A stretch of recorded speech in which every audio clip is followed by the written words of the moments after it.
Waiting for the record there. All right, we'll go ahead and call the regular meeting of the Common Council to order. Roll call, please. Seth, Here. Andrew, Here. Todd Kirking, Here. Emma, Here. Todd Spaeth, Here. Cindy, Here.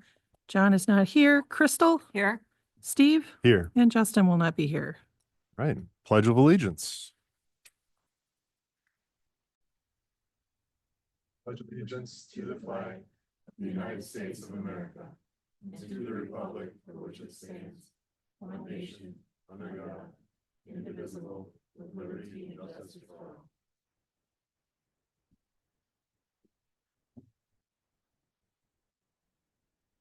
All right. Looking for approval of the May 13th, 2025 regular council minutes. This is Crystal. I would move approval with no additions or corrections. I don't second it. All right, we got a motion and a second. All those in favor? Aye. Aye. Opposed? No. The ayes have it. Good one. Item number 3, council announcements. I should have said this last council meeting, but I should just say that we had our mortar ceremony, groundbreaking ceremony for the WPA bathhouse last Thursday. And it was pretty exciting for all of us that have worked so hard for this. And hopefully not hopefully, in about a year, we will have the Viroqua Welcome Center. So thank you all for your support. And this is Emma, and I don't know if we will be back here again at council, but June 7th at VFW from 10 till 6 is Viroqua Pride. So come out and celebrate. I guess I have one as well. Just a reminder, looks like we'll have some comprehensive plan opportunities coming up this week. One's on the 27th from 1 to 4 p.m. at Nelson Agri Center. We'll have folks from the consultants that we're using that will be able to answer questions or take questions and comments from folks. There's also one at the Park Bowl at 5 p.m. that same day, the 27th. And then That's today. oh, is it? Yeah. Did I screw that up? No, you're right. It's today. This Oh, day. man. Well, Yeah. also one final shot in the 31st. Sorry. I thought today was the 25th for whatever That's reason. okay. Well, anywho, that's from 9 a.m. to 12:30. So if you visit the farmer's market, you'll have an opportunity to interface with them there. So sounds good. I did stop by the Agri Center and they were, the one woman was not there. Her had emergency surgery, but the other one was there. So there were people coming, so. Good to hear. Glad it didn't wait for me. All right. Any other announcements? All right. First period for public comment. So we have some folks, if you want to make a comment, please come on up to the microphone. Anybody online? I think you're good, Steve. Okay, just one more time. If anybody wants to make a comment, now's the time to do so. Hey, I've got a comment from Zoom. Sorry. Yeah, go ahead, Casey. Sure. I'm Casey Hutchison. I live on Jefferson Street, and I just wanted to give some opposition to the UTV proposal that's coming up later. I did a little digging into DOT data from the last year, and it shows that ATV and UTV crashes and injuries have doubled in the last decade, and fully 30% of fatal ATV UTV crashes are on public highways, like 14. And it seems kind of obvious to me that unprotected vehicles, you don't require a safety course if you're born after 88, don't require a helmet, don't require a seatbelt, should not be using the same travel highways as like semis. At least bikes use different lanes, and motorcycles like require a safety course and like really strict licensing. And I'm not sure why we'd want to allow such an obvious increase in public danger and like a risk to public safety when ATV users can just take like any other road through town. So I'd encourage you to oppose this ordinance when it comes up later. Thanks. All right, any others? All right, we'll move on to item number 5, the public hearing on application for conditional use of property located at 110 FS Drive to allow an art and event space, live music, food and drink sales, and community events in a B2 district. open the, you have to open the public hearing? So right now, we're going to open the public hearing. Okay. That's all that's needed? That's, All right. that's it. So I'll kind of give a little preview. The Plan Commission met last week in regards to this conditional use, and I believe you guys are here for that. They did forward it with their approval, but if you guys want to give it a little update as what you might have talked about at Plan Commission, because several of the people that were at there are not at this one. So if you want to just go ahead and do a little update. So I'm Martha Gaines. Hold on, You gotta hit the little button. yeah, sorry. It should be on. There's just a little button with the person. There you go. Okay, No. all right. I'm Martha Gaines. This is my husband, Tim Stroh. We live here in Viroqua.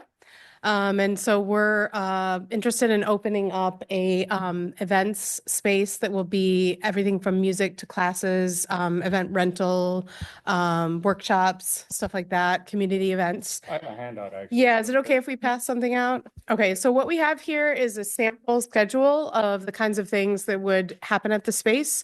We've got an August schedule and then a December schedule so that you just sort of get a taste of what we're planning to do. Nothing is obviously super specific yet. It's just examples.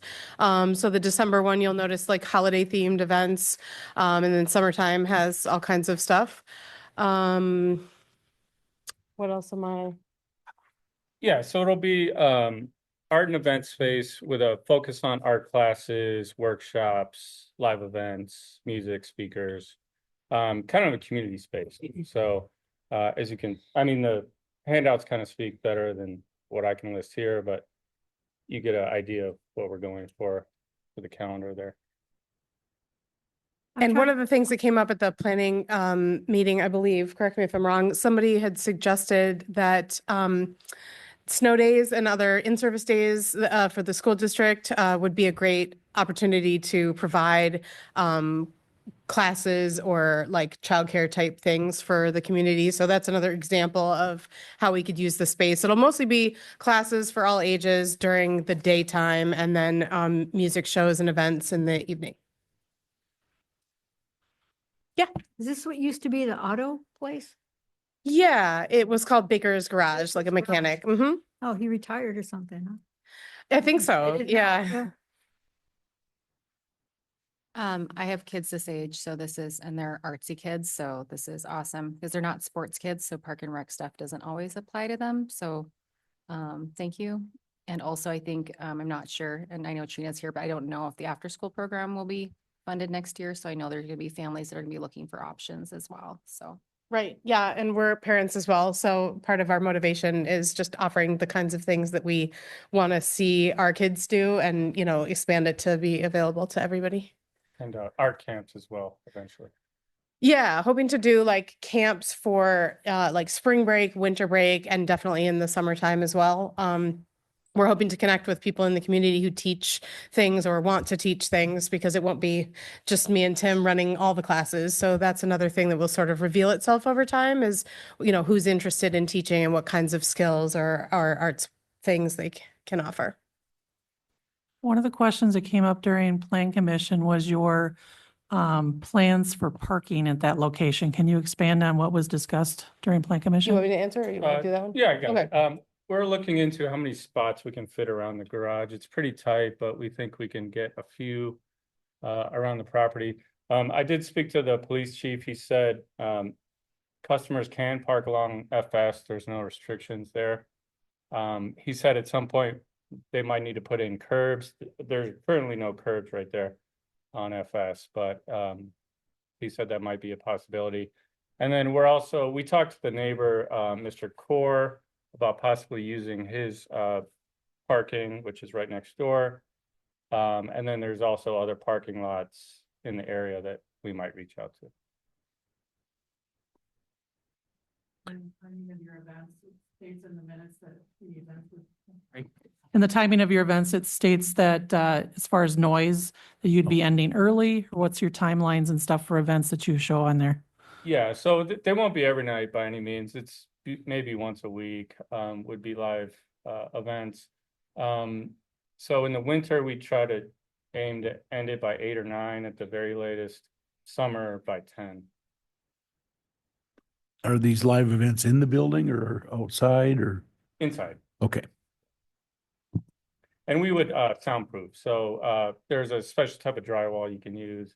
We'll have curtains, things on the ceiling to dampen sound.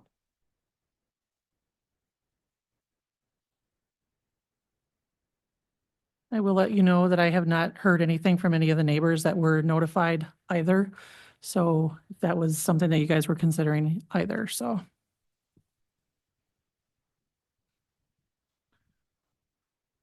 I was going to ask about the library.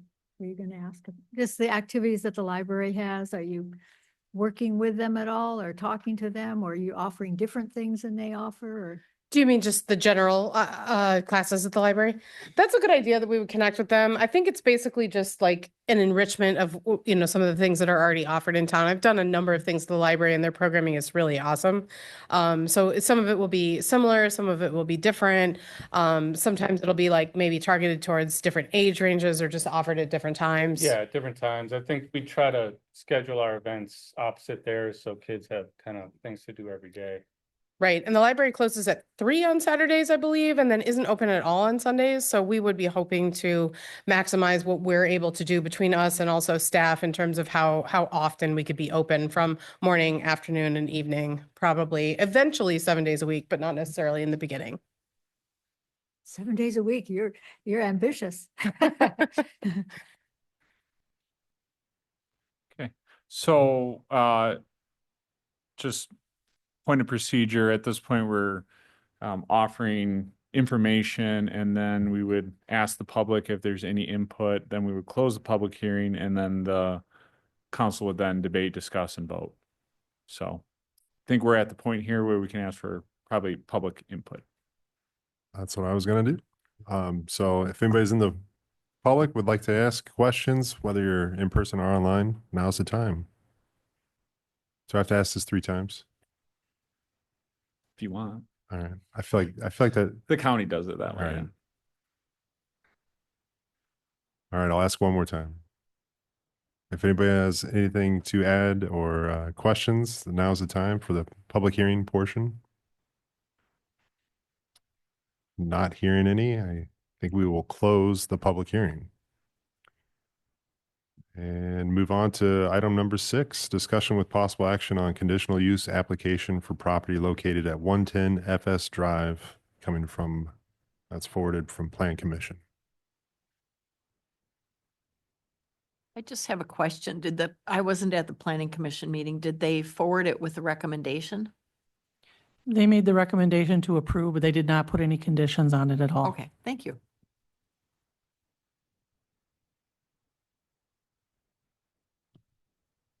Well, this is Crystal, and I would move that we approve a conditional use application for the property located at 110 FS Drive, as they've described with their flyer tonight. This is Cindy. I'll second that. All right, we have a motion and a second. Is there any other discussion? I do want to let you guys know that they currently do not own the property, but they are coming forward because they wanted to know that this would be approved prior to purchasing the property, which is one of their stipulations on there, so. One question, Please. if they were going to do music, serve drinks, alcohol, they would have to come back for conditional permit?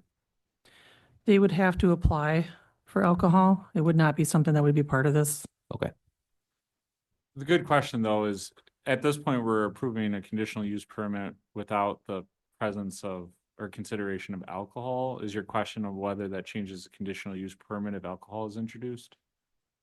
No, it was with all of the different events that they're doing, like a sip and paint.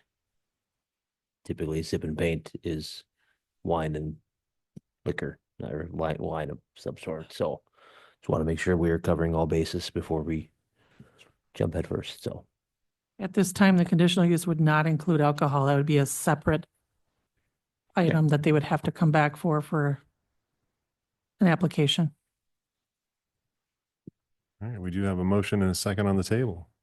Any other discussion? Do you need a roll call or, okay, voice vote? All those in favor? Aye. Opposed? Sounds like the ayes have it.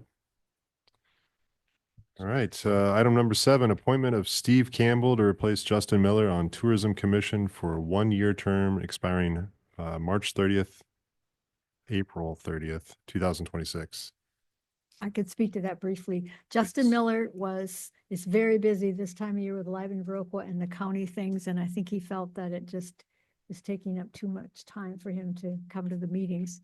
And Steve Campbell is a business owner and was willing to be on the committee, and I thought that he would have some good ideas and good energy for sure. So we've asked him and he agreed, and Justin agreed, so. I'd make the motion that Steve Campbell replaces Justin Miller on the Tourism Commission for 1 year. That's just, oh, yes, it is a 1-year term. So This is Emma and I second that motion. All right, motion second. Is there any discussion? All those in favor? Aye. Opposed? Ayes have it. Thank you, Steve. Let's see, we'll move on to item number 8 of operator license approvals forwarded from Public Safety. Okay, the listing that I put down in your packet is what I have as of today. There may be some stragglers that still come in, but these are what went to Public Safety. They forwarded it with their approval. There are a few items in there of people that need to provide copies of their license for whatever reason. They did not, either they're a new one and they did not provide me one that they've had one in the last 2 years, or they need to take a class. So if you choose to approve these are good until June 30th, 2026. And I would ask that they're approved pending all background checks because some of those are still in progress. This is Crystal, and I'll move approval of the license approvals that are provided to us on the list, pending completion of either the needed data or the classes. Does that work? And background checks. AJ, I'll second. All right, a motion and a second. Any other discussion? And then all those in favor? Aye. Opposed? Ayes have it. Item number 9, review and approval of beer and liquor license renewals for 2025-26 license year, also forwarded from Public Safety. Okay, also in your packet is the listing that we received. The last one I received actually after the meeting of Public Safety, so I'm hoping to add the Pizza Hut onto that. They do have to wait the 15 days because it hasn't been 15 days since I've had their application because it came in like the day after our meeting. One of the changes, Temple Theater, they had in the previous years just a Class B beer and Class C wine. And for the last 3 years prior to that, they did have the liquor license and they're asking to go back to that. They fall under a special exemption for being a theater. So that falls outside of our quota numbers, but I wanted you to be able to realize that there was a change on that. You'll also see that there was under Tangle Hickory needs to pay. They did pay their fee today. So everybody is up to date and has paid. So a couple of them, as in the VFW and Pizza Hut, still need to be published next week. So those will not be approved, but if you want to approve all of these pending all of the waiting periods and things, then I don't have to bring it back to you again because they've all went through Public Safety and they did forward it with their approval other than Pizza Hut. So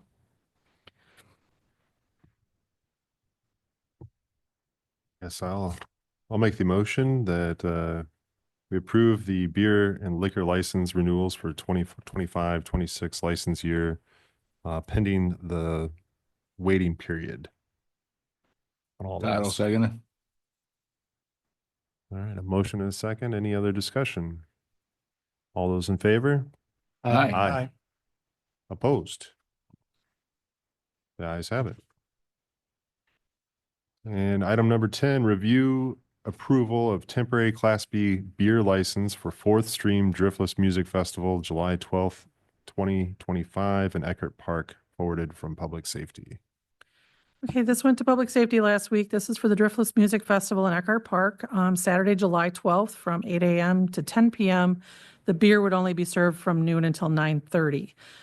This was forwarded with their approval, and I did mention to them that one of the changes with these that I was able to find out is that the location of where they have these things need to be pretty specific, because if you put the entire Eckhart Park out there, then you can no longer allow carry-ins.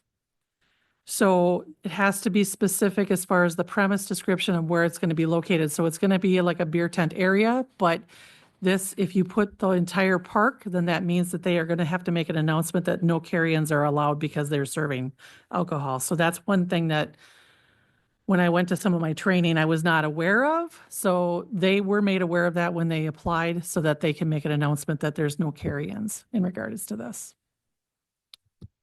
I'm just gonna make a little plug because I worked in substance abuse prevention for youth for about 8 years. And so one of the risk factors for underage use is social access. It's probably the strongest predictor. So that means if you have alcohol that's not locked up in your home and you have children underage. So I think it's about 2/3 of youth will, the first time they use alcohol is because they're able to access it in a social setting. So I've thought about this for a while because I know it's a form of revenue. It's what people want to do socially, but I grew up in Canada, and at festivals, everything was behind a fence and you had to get ID to get in. And I think it's a good practice in this place. It protects youth and also physically demonstrates to youth in our area that this is an adult activity. You need to be 21 and you need to do it legally. So irrespective of the open carry, I think it's just wherever we can. I don't think we're gonna be able to do it on the Saturday nights, but I think wherever we can start to think about our behavior and what message it sends to youth from a public health standpoint, I think it's a good consideration. I was Cindy. curious, so if they buy the beer in the beer tent, can they take it outside of the beer tent area to drink it then, sit in the lawn chair? They can, and that's where it becomes an issue when if there's carry-ins versus the alcohol purchases there. So that's why they have to be very careful. This is something that I've noticed in Viroqua versus some places that I have been. I've been to different festivals as well, and they've always only had an area where you could only drink in that particular area behind a fence. And I don't know, and I kind of echo Emma's things there that we haven't had any issues yet, but it's up to you guys if you want to put those restrictions on to make it a little bit more protective of youth or whatever, underage or whatever. So with this being a city park, we can put those restrictions on. It's kind of up to you guys. Public safety did not, but again, it has to come to you guys. And if it's something that you guys wanted to start doing, we can always ask that happens. Was it presented to public safety? The same things that I'm telling you is what has to happen as far as what the actual premise description is. Because if we put like I said, if we put the entire park, then that means no carry-ins are allowed. If you put it in a specific area, then that's the area that they need to be consumed, served, and stored in. So it's kind of up to you guys if you want to make it that restrictive or if you want to make it the entire park. If it's the entire park, then they need to make that announcement that states no carry-ins are allowed.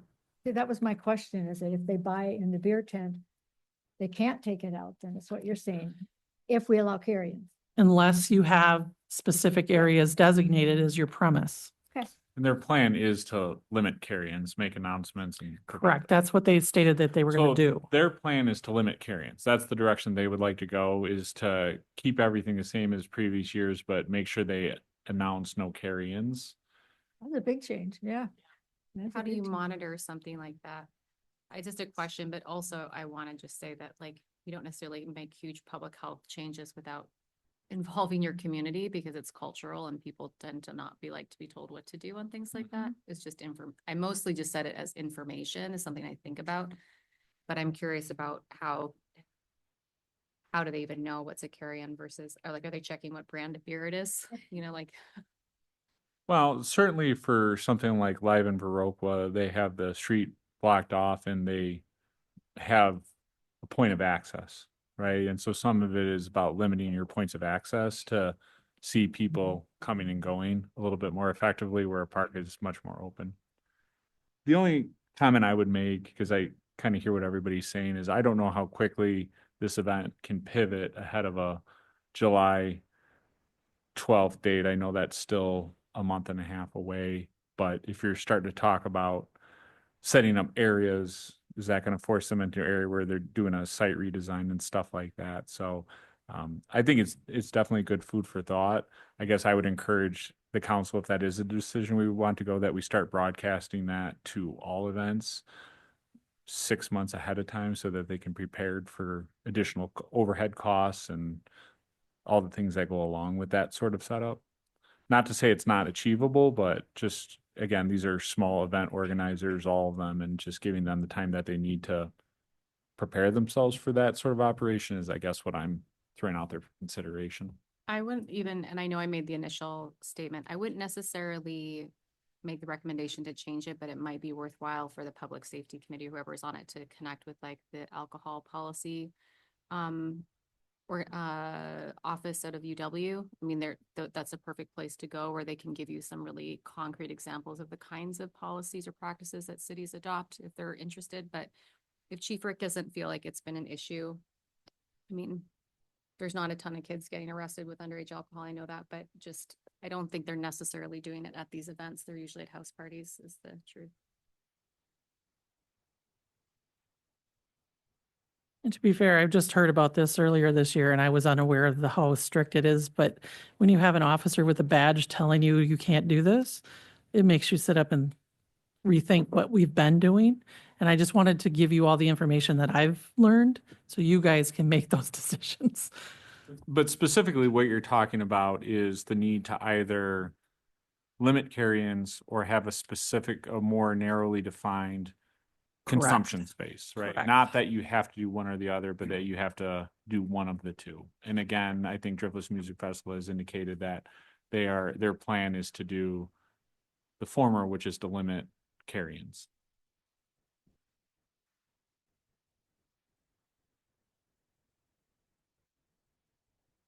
I'll go ahead and make a motion.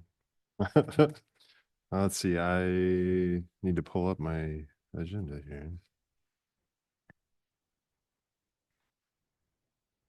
Let's see, let's approve the temporary Class B license, beer license for Fourth Stream Driftless Music Festival, July 12th, 2025 in Eckert Park as written.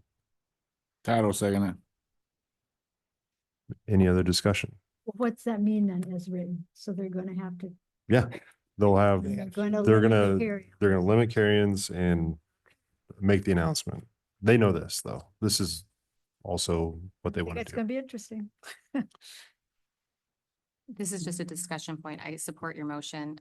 Did someone second the motion, by the way? Yeah, Todd. Okay. I mean, one thing you could do is just have special wristbands. And so if you're drinking beer and you have a wristband, it shows that you purchased the beer from the place and it's verifiable.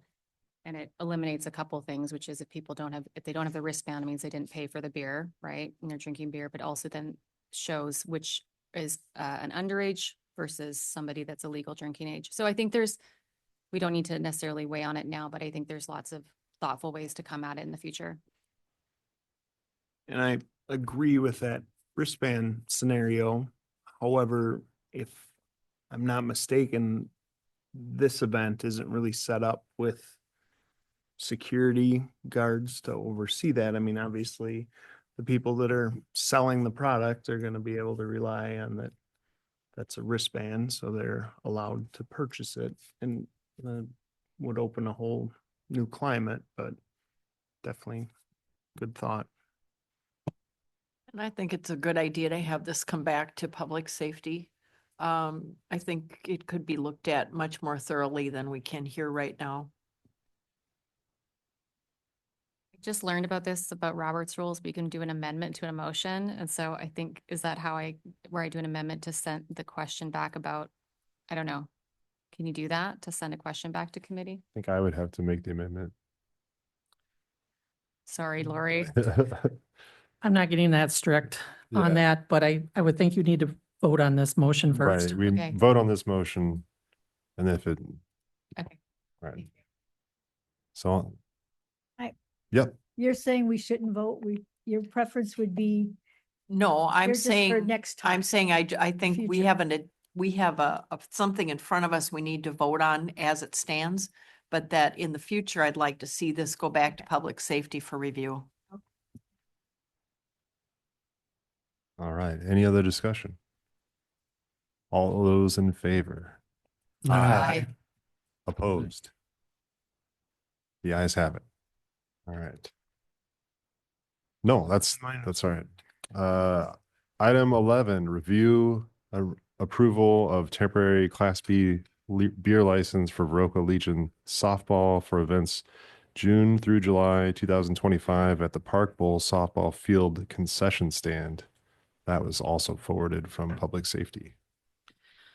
Again, this is the same issue. They're on June 12th, 18th, and 26th, July 2nd, 9, 10, 16, 21 through the 26th. It would be 5 to 10 p.m. at the softball field concession stand. Again, they were notified about the same situation because if they don't stay within that area or they're purchasing it from that area, they cannot have carry-ins either. So this is another situation. So there's several of these events throughout the city that I agree, public safety needs to take into consideration. So I'm just letting you guys know some of the things that they'll have to discuss going forward. But again, this is what's in front of you. Public safety did forward it with their approval, and we're asking for your approval as well. This is Todd. I move approval of the temporary Class B beer license for the Viroqua Legion softball for events June and July 25th at the Park Bowl softball field concession stand. AJ, I'll second. All right, a motion and a second. Any other discussion? So what are they planning on doing? They would also be making an announcement similar to what we were doing for the other one. There's gonna have an area for people to just. That there's no carry-ins. Basically, that's what we're doing. Okay. That's what's been done in the past. Well, softball, baseball has been the one doing it. This is the first one for softball. So yes, and I've been making everybody aware since that last meeting when I found this out, when they apply for this, what the new changes are, so that they're aware of that. Whether that happens or not, it's kind of up to those that are the event coordinators. We are the ones letting everybody know, and I also know that Chief Rick has got that information as well, so. I'm just trying to understand, they don't have to have a designated roped off area. Not if the premise description is the entire location, then they cannot have carry-in. Okay, got it. Not to take this down the rabbit hole any further, but did we make the baseball program aware?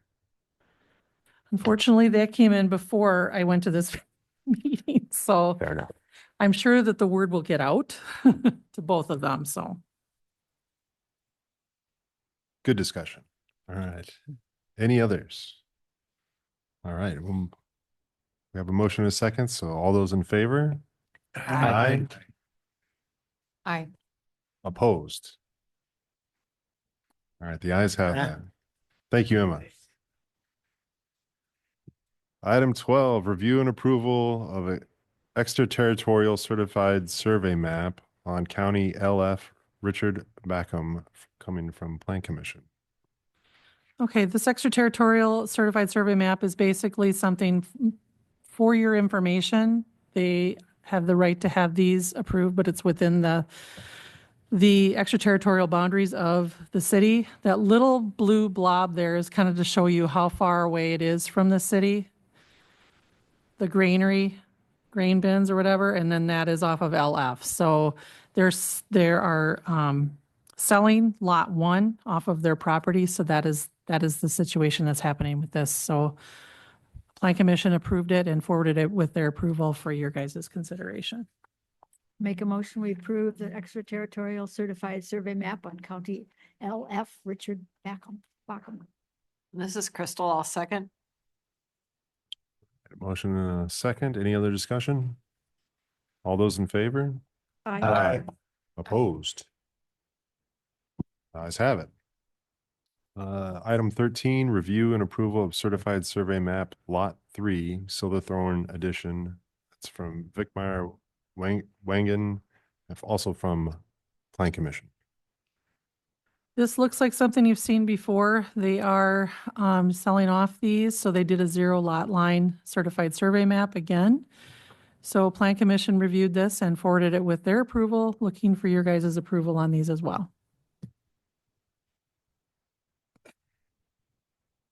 Does AJ make a motion to approve the certified survey map for Lot 3 at Silverthorne Edition for Vickmeyer Wangen Todd will second it. Motion and a second. Any other discussion? All right, all those in favor? Aye. Opposed? The ayes have it. Number 14, review and approval of resolution petitioning the Department of Transportation for airport improvement aid. That comes from the Airport Commission and Plan Commission. Mike's on his way up, one of them at least. You guys can draw straws. It's on for you already. Thanks, Mike. This is for the airport. In order to receive state and federal funds, we have to do a petition package. The petition packages are good for 6 years, and it's just kind of a wish list of the items that we'd like to see done. And once they're approved by the state, then we can apply for funds. We cannot apply for any funds until these items are approved. The eligible projects, usually if the projects are approved, we can get funding at 90% federal, 5% state, and 5% local. So it's a pretty good deal. This is pretty much how we've done everything at the airport. It doesn't lock us into anything, any of the projects. And like I said, they're good for 6 years. So we had a public hearing at the airport. Few spoke in favor, nobody spoke against. And the commission approved it. Well, the plan commission, we went through the plan commission last week, and that was approved, I think. And so we're here tonight for the council approval. Any questions? So for those of you who don't know, Mike Skildum's been our longtime airport manager, I think is your official title these days. And then along with Mike Olson in the back there in the shadows, serves as the chair on the airport commission, as well as just a longtime employee out there as well, I guess, Mike.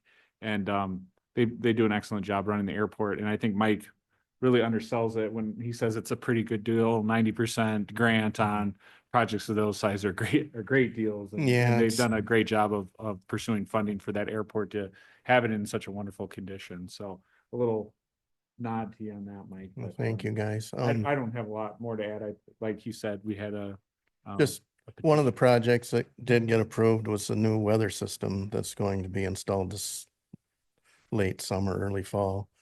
And the project is $439,000, and we actually got that at 2.5%. So our share is just to touch over 10,000 at the most. And we have enough money in our fuel account to pay for it. So that's an example of the projects. So.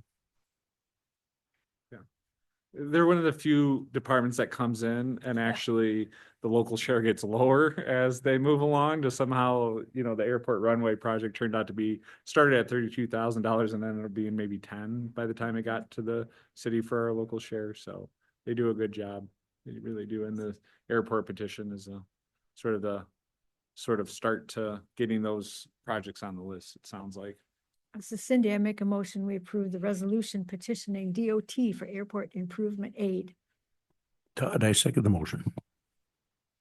Motion and a second. Any other discussion? Also would commend the airport commission and Mike for keeping on top of these things. So we have all these improvements at airports as nice as it is. Thank you, guys. All right, we have a motion on the table. Any other discussion? All those in favor? Aye. Opposed? The ayes have it. 15, review and approval of the MOU for Hanson Farm commercial property. Okay, well, I'll cue this up. Spanky's here, so I think the cat's out of the bag on who's bringing this forward. It was a little vague on the agenda because I didn't know if we were quite ready to move it forward. But no time like the present.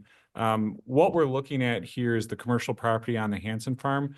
As you all know, we have more or less the residential property spoken for. And probably for the last 2-3 months, you've been working on some ideas? Yep. Do you want me to go through and show some of those ideas and we can show the land? Yeah. Do you want to come up to the speaker so everybody online can sort of hear you? You can kind of maybe talk a little bit more about what brought you to this point? So a few years ago, you're aware we had an opportunity to buy Connie Lewison's out there, we call the Hanson Farm, about 22, 24 acres. We were able through VDA, and I served on VDA for many, many years. I actually just recently I got off VDA because if I'm doing this project, it's kind of a conflict there. But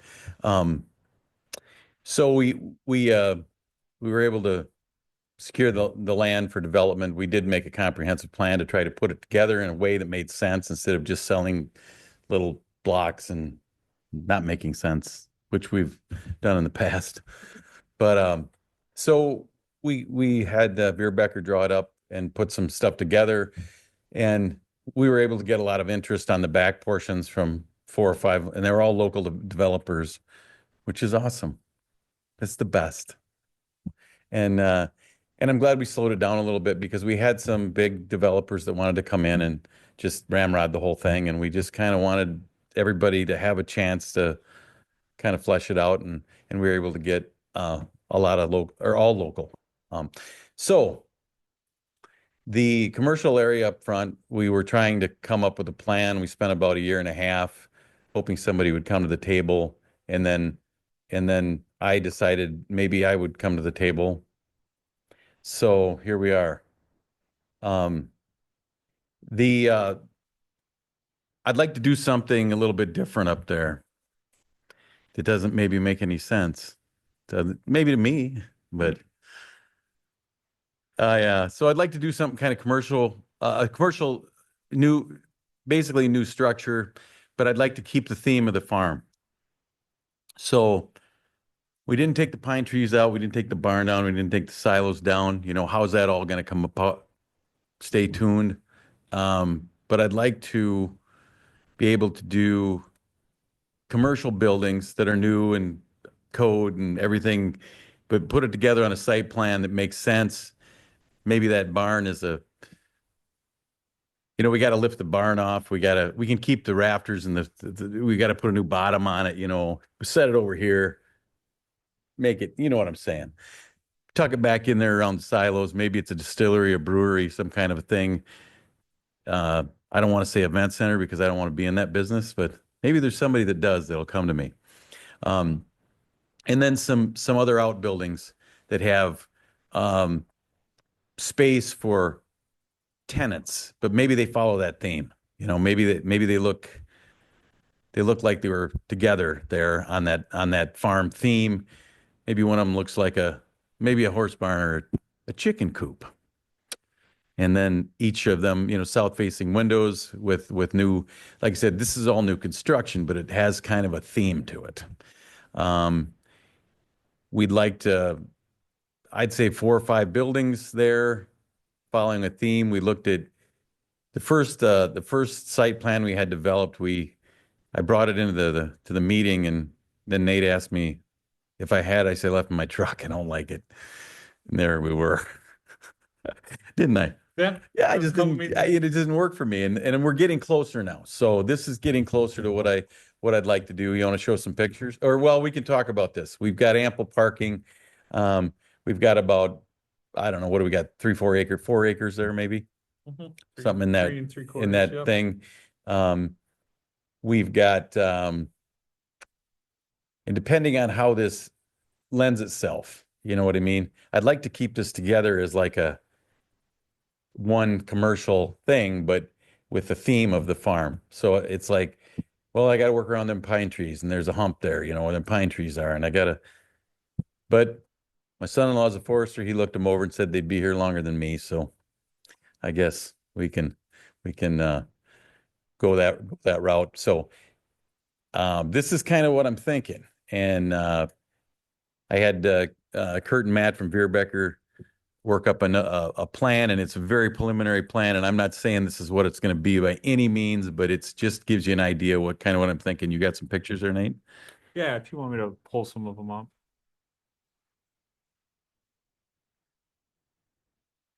Until this takes the right tenants, it takes the right thing, and it's going to take a little bit of thought and a little bit of betting on what's coming.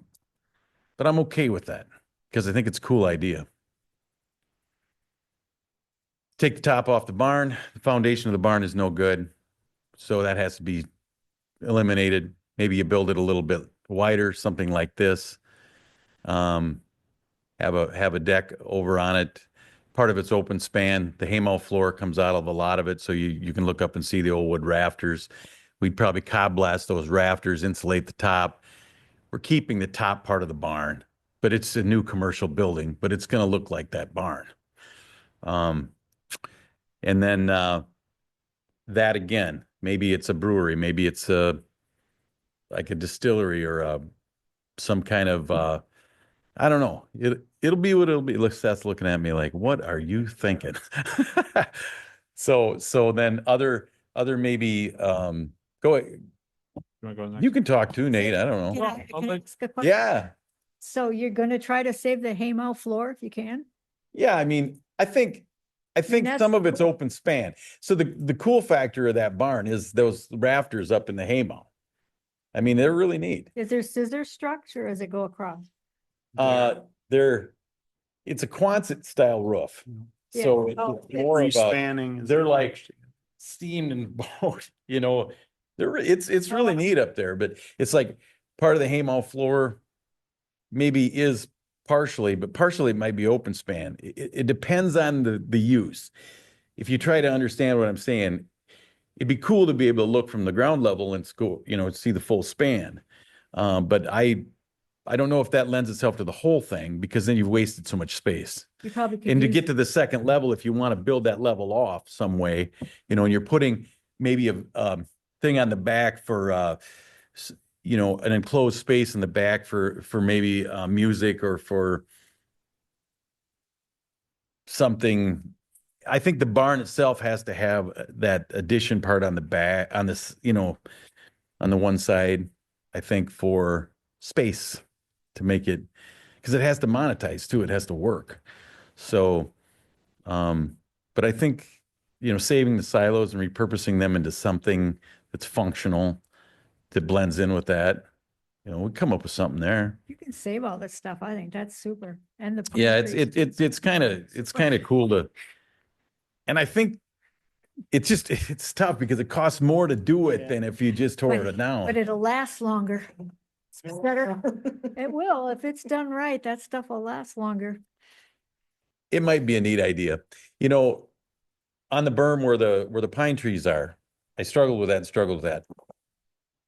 When it comes right down to it, what's probably going to look right there, believe it or not, is a late 1800s farmhouse.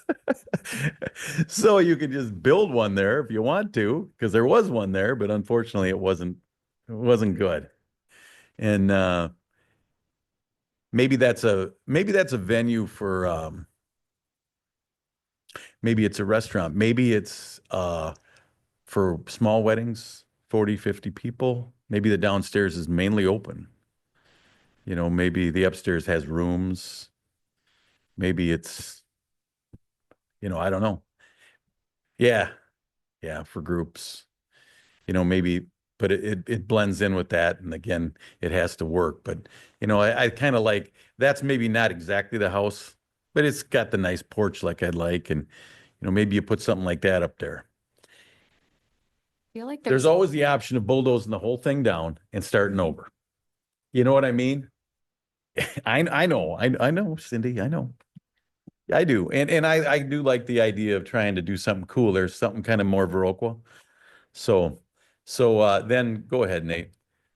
No, I was just, go ahead. I mean, Oh, you I had was just something. gonna say over the years, I've noticed that there's limited options for like retreat centers for businesses and things. People go to I think it's Kickapoo Ranch, but at a certain point you kind of there's like one or two options, so comes up. For what? No, I didn't hear you. Oh. I mean, I'm not saying this, I'm not an expert in this, but over the years of living here, there's limited options for retreat centers. So say a business wants to do an extended retreat or get Yeah, and it catering and could have be a that, place where people depending on can how you stay. did that space. You know what I mean? That lower space would, the first level would have to be fairly open if you were going to try to put it in there for weddings or for, like you said, for a retreat, or you could rent this space for whatever, time. I'm trying to figure this all out in my head, you know. Yeah. Well, I'll and get there. what I was just gonna note is that at this point it's conceptual, right? Similar to what we did when coming up with this plan is sort of where you're at now. You're kind of getting a general feel about what you'd like to do. And his concept plan, from my opinion, from that of VDA's, does match fairly nicely with what we had intended on that commercial property since we released this as part of the RFP. So the barn being there, the silos being there, granted, you know, you're talking about moving the barn just slightly over and doing an addition, but a number of properties with sufficient parking to support it. Yeah, and that was he had to- that was a early Right. plan there, but I really wanted the barn to flow to the park. You know what I mean? I thought that'd be kind of cool to have it. And that's the way I've got it kind of set up now too, where you can cross into the park from that space. But yeah, so that is somewhat, well, not really. We just put boxes on a box. Yeah, this yours, the plan you have is a little bit more Yeah, engineered we've than this changed that one. up a Yeah. few times and Can you, on your other drawing, there's probably, I didn't see it, but the access off of 14, is it going to be off the new road or is it going to be actually direct to the parking lot? it'll have to be off the new road because Okay. we've got some challenges there. Yeah, yeah, I was just curious. I haven't talked to District 5 on it yet. It might be worth, you know, it's a battle. Do you want to fight the battle? Is it a battle that should be fought? That I don't know, you know. I mean, does it make sense to have, and you could fight for one of those driveways, but in reality, is that what's best? I don't know, you know. Down here, it looks like there's shared access with Culvers. Does that mean like where they turn into Well- Culvers, they'd be able to access? That's the We'll question I Bill and I will have that question one morning at Quick Stop over coffee. Sure, sure. I just saw that and then You know, sparked that's the it. way in. Other than the new road be a way in, but if some, you know, if we work something out with Bill on that, maybe it makes sense. You know, I don't having driveways too close to a stacking on it, you know, and there's going to be a stoplight stoplight, not a roundabout, right? Stoplight. There'll be a stoplight there.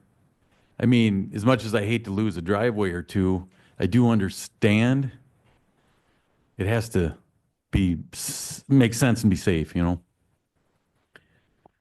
So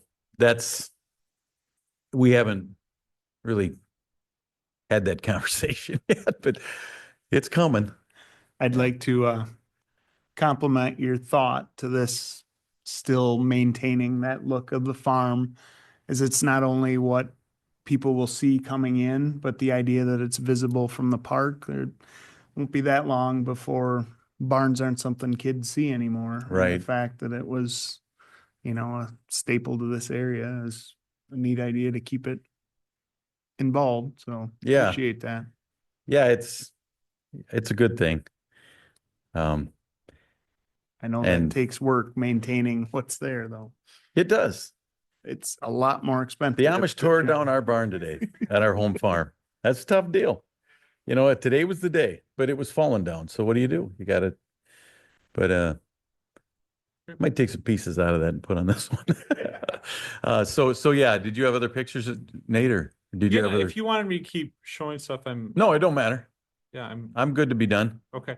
Well, if it's okay with that, with you, then we'll move on to the MOU portion of this because we're going to try to approach this in a slightly different way. Let's see. You still want me? Yeah, well, you can hang out there. It's No, it don't totally matter. fine. So this MOU went through VDA last Thursday. And what we're going to do here is what we refer to as a phase 1, phase 2 approach to the development. Please have some. No, it's okay. Did you have, no, I'm asking, do you have something before we want to move on? Okay, sorry. So phase 1, phase 2. We are not yet at a point here where we have the fully fledged plan, right? Spanky talked about it. He's like, I kind of want to do something like this. I kind of want to do something like that. It's a concept plan. And that's what we're going to go off for right now. But we're going to lock into something as part of the phase 2 agreement. Phase 1 here is just land acquisition. Okay. And we've done this before. with the North Point project. Timing was important for that, so we actually sold the land. Sorry, released some of the dollars so that they could purchase the land from the county. And then they came back and got the full project approved through a phase 2 development plan. Does everybody recall that? Cindy, do you recall that? Yes, Okay, but not with, with some, right. There was some uniqueness to that, right? Hold So on, this is, Nate, hold on before you go further. yeah, go So ahead. does this kind of give Spanky the opportunity to then go see if that idea is going to float? Basically, as opposed to like, because what if phase 2, it's like, well, that actually is not going to work. We're going to do something else. That's is that what we're talking about, basically? Yes. So he needs to have more time to do due diligence. To approve that. Sure. Phase 2, and once I get to that point, then I come back and I'm like, here, okay, here's the solid plan. Does that work for everybody? Right. I just don't want to, I guess what I'm saying is Oh, he just said land acquisition. So then that means yeah. that it's yours, but then But if You I don't really do have a something say, on is it what that's I'm saying. approved by the city within the certain time criteria, I have to sell it back to you for what I paid for it. okay, that's That's the what I'm- rule, I was just- VDA rule. Sure. Right, Nate? Yeah, no, you hit it exactly. So phase 1 sells the land and there's reasons for it. Do you want to go into the reasons why we're talking about land acquisition now to a certain degree? Well, yeah, I can. So we had a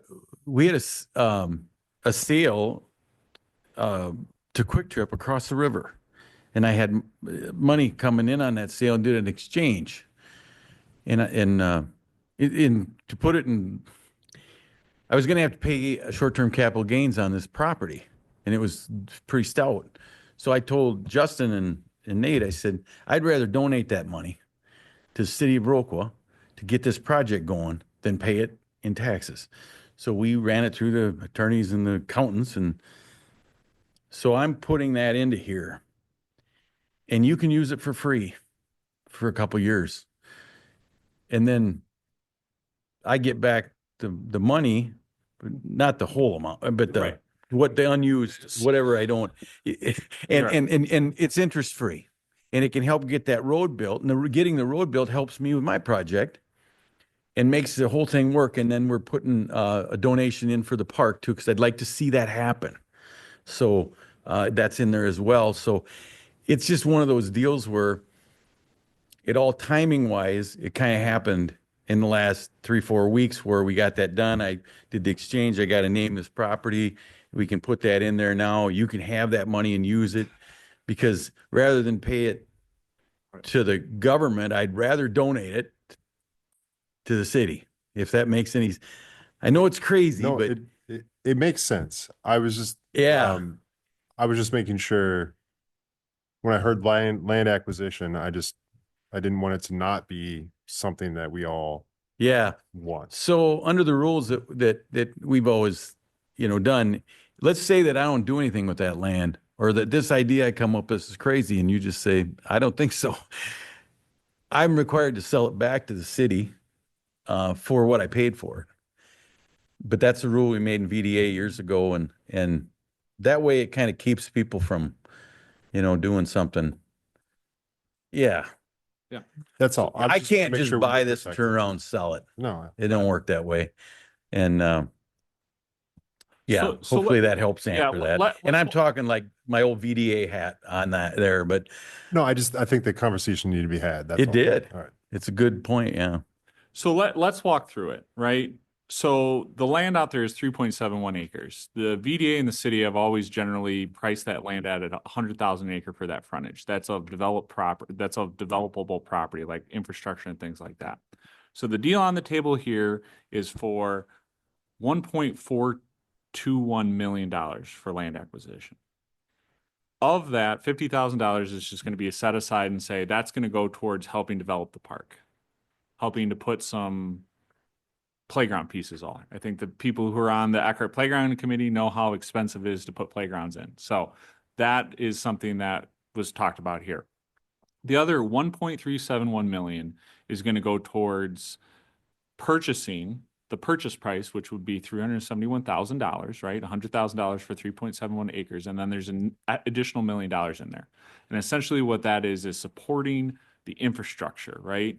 A lot of times when developers do projects, especially in residential, but sometimes you see in commercial, they themselves take on infrastructure development and then turn the keys over to the city. This is a true public-private partnership where basically Spanky's investing this money into the project short term in order to help the TID cash flow early on while we're still waiting for development to happen, which is a huge benefit to us because it helps us pay off the land acquisition loan very early on, and so that we stop basically bleeding interest costs on that, right? And then at a time in the future, which has been penned down here, regardless of whether the phase 2 development happens or not, we turn the money, the $1 million back over to them. Okay, so it's 3 years of investment into the project. Okay, and essentially, if the project goes forward and we sign a phase 2, we say, yep, the project you've turned into us that's fully fledged and built out, fleshed out. We keep the $371,000 for the land acquisition. And that's just the city's permanently, right? But if he doesn't do it and it just finds out it's not working, then we buy it back and we can try to sell it off to some other commercial developer.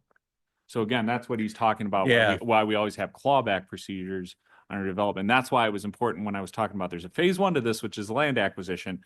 But if phase 2 doesn't happen, it's our safeguard to get it back. Right. Yeah. And as Spinky said, that's a safeguard that the VDA has sort of implemented over the course of time. Even just though to this make is sure- not, it's city now, VDA owned it up until a short time ago. But that's, that carries through, I'm sure, with city. Right. And I wouldn't, if my plan didn't work out, I want that to be developed as quickly as possible. And the extra money that I left in there, now that you see the figures, it was about the same as what I would have had to pay in short-term capital gains on that. So for me, it was just I would way rather donate that money to the city to get this project rolling. And this TID 7 is going to really roll. I mean, this thing's going to spin over the next 3 years. It's going to be amazing. TID 7 is actually okay right now. Right. Well, pretty okay, right? Well, and where it's not going to Reasonably okay. Yeah, it's TID 7 could use a little help. it's So we're going to fund it. We're going to pre-fund TID 7 a little bit here. And by the time 3 years from now, when I get paid back that money, granted, I'm getting paid, you're keep the interest, you get it, right? TID 7 is going to be in great shape in 3 years. It really is. There's so much going on inside TID 7. So that's the general layout of this plan. Is there any questions on there from the council before I keep going through with this about the general deal and principle on this? Well, it just reminds me of North Point. Once we let them we lost control of what was going in there, basically. Yeah, we did. I mean, we let them apply for the grant. And then but once they got that grant. Anyway, it doesn't. Yeah. I just feel like we're gonna get in the same thing where basically Spanky's gonna do whatever he wants. And I don't want him to tear the barn down or the pine trees. Well, Get So- bulldozer, Cindy. Right.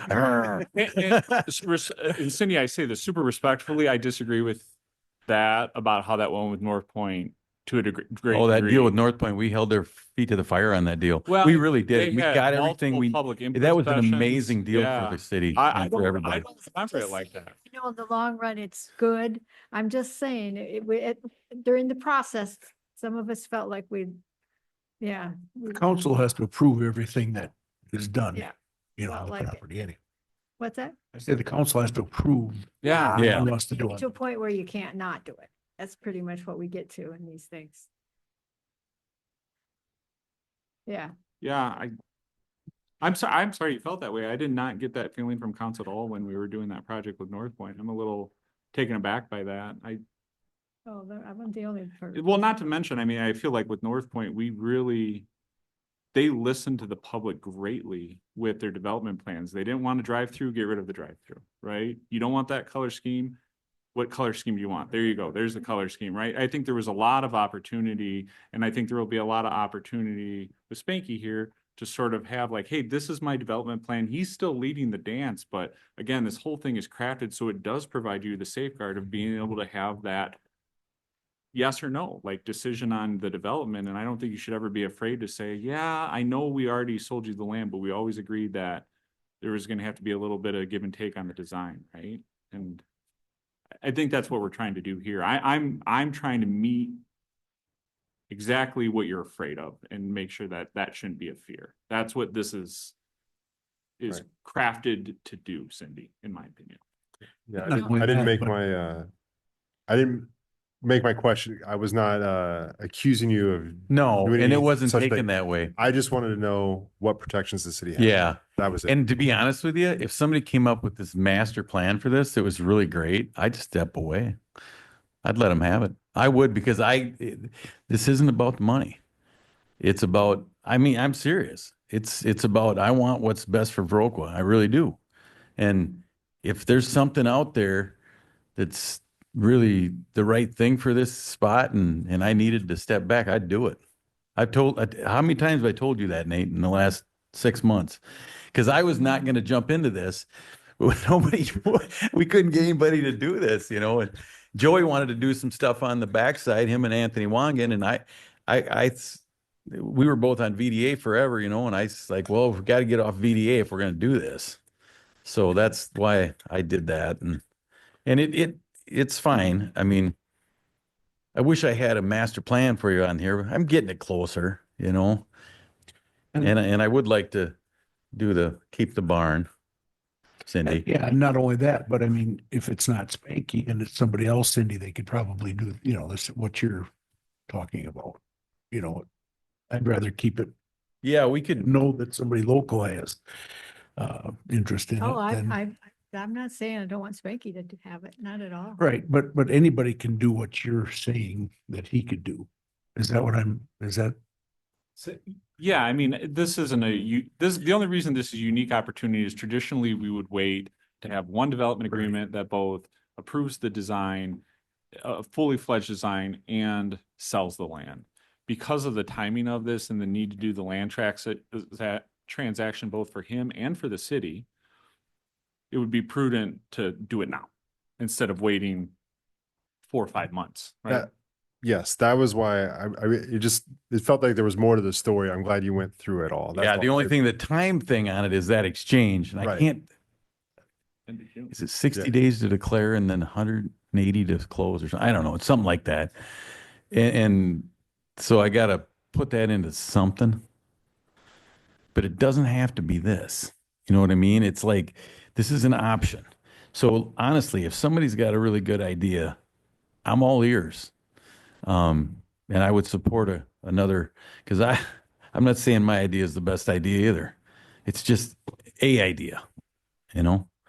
But yeah, any other questions, just ask me. I don't know if this is a question for Nate. I appreciate all the questions you asked, Steve, because this is a new process for me. So I appreciate the opportunity to learn.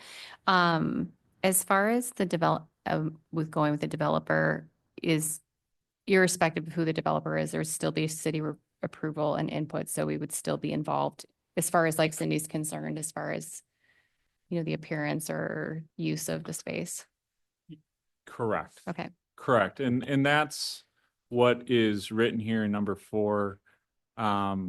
In the event the city and developer have not executed a phase 2 development agreement that solidifies the developer's project plan, construction schedule, possible developer incentives, and any other obligation required by the city and or developer, city shall have the right to purchase the vacant lots and sell them to other developers. And then it just says the city shall pay the developer $100,000 per acre for the vacant lots. So again, that's intended. And again, this is an MOU, so it's intended to be written a little bit more basically. And then it will be turned into an actual fully fledged development agreement that will have the right legal language. But that's in essence what you're talking about. And this is what, if we ever did a phase 1, phase 2 land acquisition and then development plan, we would always have this sort of connective tissue language to protect us while we're in transition from one phase to the other. Well, I think this is a win-win, to be honest with you, and I move to approve the MOU for the Hanson Farm commercial property. This is Todd, Chris- Go ahead. Crystal, I'll second. All right, we have a.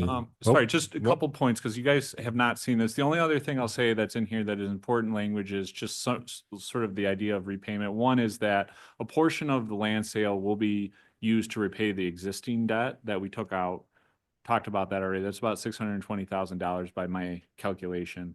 And then in this, $100,000 will go back to the VDA to refill their coffers. If you remember, when they bought the land, they spent That was me. $130,000. Yeah, they spent $130,000 as a down payment for the land, which they have not recouped. And the plan has always been, when we bought it from them, that part of these immediate land sales, we would refill their coffers. So if they wanted to pursue other projects, they had the capital to do so. So that is part of the MOU, and I thought that was important to point out. And then everything else here is just sort of says, you know, the normal stuff we have on the end of most of our MOUs. And again, this will be tightened up, but in principle, this is what the MOU is. So just want to make. The reason sure I you- put that in there briefly here is, you know, I felt like when we, you know, that Hanson Farm was the right thing to do. We needed to move on that, and we did. And I'm really pleased that VDA was able to do that when we did it. Unfortunately, it just took a lot of horsepower, and we didn't have the horsepower. And the city came in and helped us with that at the right time, and for that, we're very thankful. But we left a lot of money in there and kind of depleted down the VDA funds. And I was always said, you know, Nate, if we get this all sold, you know, you got to kind of help us back, because it's not our money, it's the city's money. VDA serves at the pleasure of the city council, and we know that. But I just thought it'd be nice if this was the last piece spoken for, and maybe throw a little back to help them. Because if another deal like this comes along, and I said this to Nate, I said, what if another piece comes along this, you know, borders the city, and we need to act on it? We got to have a little bit there to, you know, so I keep saying we, but I got a lot of VDA. I'm pretty thick on that still. But anyway, that's why I just wanted to share why I wanted that in there. I just thought it just a, you know, a little bit go back to them, because they could use a little infusion. But okay.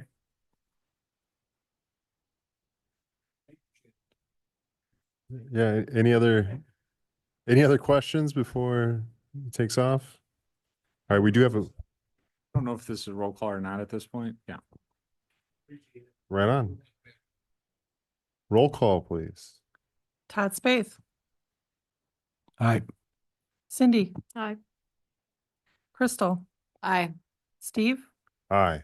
Seth, Aye. Andrew, Aye. Jack Kirking, Aye. and Emma. Aye. All right. Do we want Yeah, we can take a break. to, Five? Todd, break time? Okay. Fiver? We're gonna take five minutes. Fiver? 5 minutes. Yeah. So we'll be back in 5 minutes.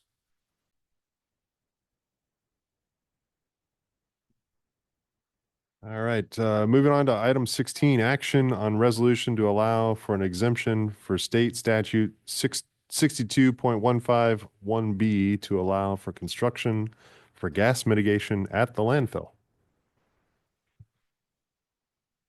Okay, so this first agenda item is specific about not having to work through our competitive bidding process. So we can't just, even under situations where the time frame is shorter, we do have to make a resolution to say that we're willing to do this. And the reason I'm showing you this letter is because this is the reason why.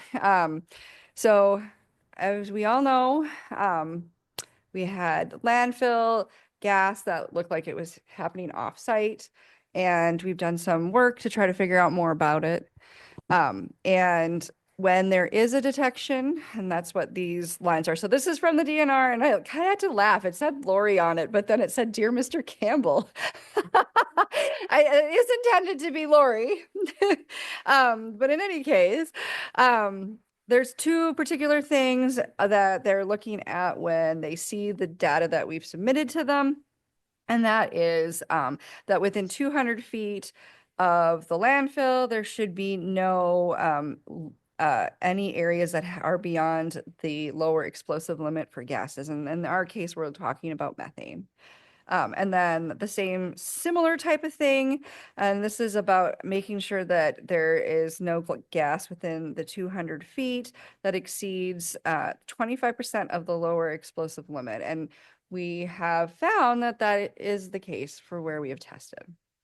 So then we get put into a time frame of the DNR, and essentially the first one that we're coming up to, if they've got bold here, is that within 30 days of determining the gas levels are exceeded, there needs to be a work plan or a plan, basically, to this proposed remedy. Excuse me. And so that's what we've been working on, right? That's what we had TRC come in, start doing some testing. It's us working towards figuring out what might be done. And the deadline for that is, I'll scroll down, coming up right away here. And we positioned ourselves to do as much as we can, work as we can, so that we do have an answer and a work plan by the deadline. And then the other notable deadline is that 60 days for determining that we need to basically implement a remediation plan. So we were aware that this was coming up. So it wasn't that this is a surprise. And the DNR says this feels a very heavy-handed letter, but that we appreciate all of what you've been doing. You know, we've been talking to them all along, and they do describe that. I'm breezing through this section, but it just talks about the contacts that we've made with them and the work that we're doing. So the big one here is our next steps. And so, as I mentioned, that 30-day time frame, they have us on June 6th. They gave us a little bit more time because there was some confusion in the very beginning about when that deadline started. So they had actually used it as May 30th. Would have been our deadline. So meaning we contacted them at the end of April. And so they were more than happy to give us, you know, an extra week so that we could make sure we get the plan in on time. And so essentially that's what we're going to talk about tonight. And why we are asking for this exemption to the public bidding laws is that in order to put an implementation of a remediation plan in place by June 30th, we can't follow our requirements for public bidding, which is typically 2 weeks being posted in our legal paper and then being able to open bids and have people start. It was too much, too quickly. And so that's why we're asking for a provision here in the resolution, which I realize I don't have up. Nate, do you have that in the packet up, the resolution? I can pull it up real quick. Give me a moment. Just to clarify, this is the old city landfill? Correct. Right. Yes, most definitely the landfill, which I actually had I can share one thing before we get to the point of having the resolution up here, is because sometimes I assume everybody is on the same page as me and I should always stop to check. So what we're talking about here is this area here is an old, they call it a town dump. It was a landfill of sorts, but it was not your traditional landfill that you see nowadays that What they has call it? What did you say? a town dump. A town dump. Oh, Yeah, yeah. I mean, right, you yeah. just Such said town. backed Yeah, up a your town truck town. and I go, drove what's a town over, kind of and thing? it was, you know, it's a very common thing that it had been in place. And so, so this is Main Street here, this is Chicago Avenue, and here's Sands Road. And so interestingly, you know, we are working on the project right now that's taken the sewer main out of the landfill. Not knowing that like it had nothing to do with the gas, it was just our ability to get to it. So if something ever happened to it, now this thing's buried in the landfill and it would be much more difficult. And it takes on quite a lot of sewage that comes from the north and the east side of the city. So this is what we're talking about here. This is at the old city dump. And then in early 90s, the regulations became much more stringent about landfills. Like you had what you would see now as a landfill. And the DNR came around and to all these sort of town dumps and said, hey, you either are in the landfill business or you got to get out, right? And Viroqua said, nope, we're not in the landfill business. That's about the time that the county landfill was created, because now what do you do? And then they gave a program where they closed the landfills. So meaning in this case, they stopped using it and they cover it with clay liner and then do some passive gas systems that you see. If you go out there, you can see like the white goosenecks that are out there. Okay. All right, hold on one moment while I pull up the resolution here.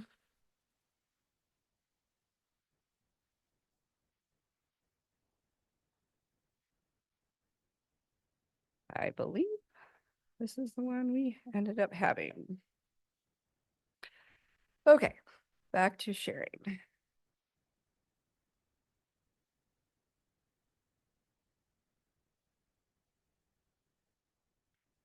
This new Outlook thing always messes me up because it does this like preview thing first.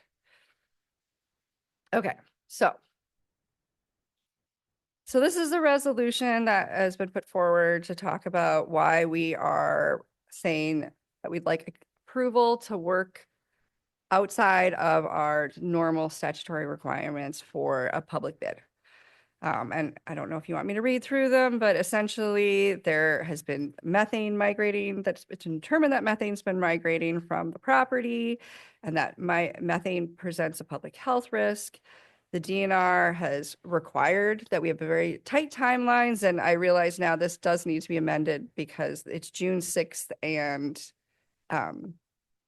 what did they have there? June 30th.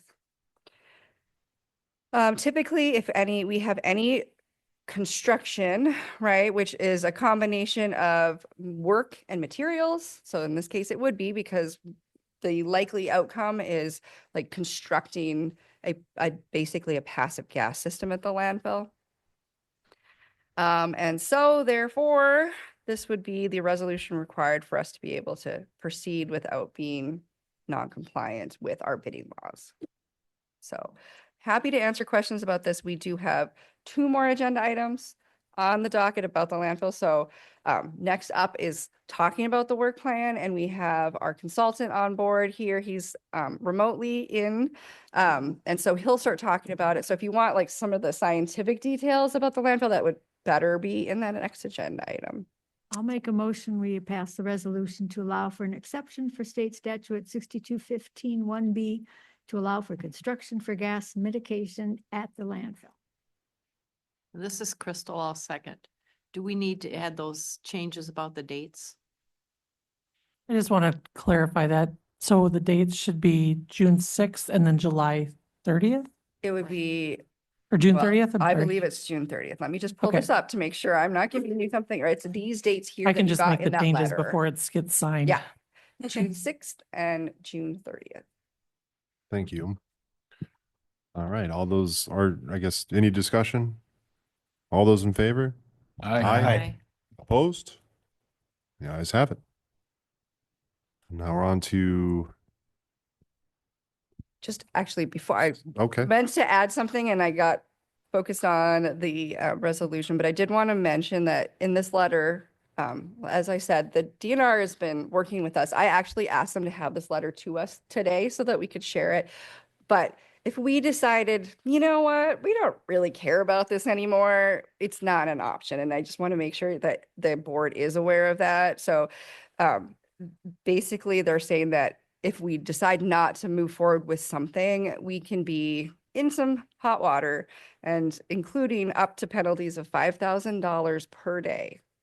So they're letting us, and they're happy with where we're at, but they're not joking around about us doing something. So I wanted to make sure everyone was aware of that because I think it's important for you to know.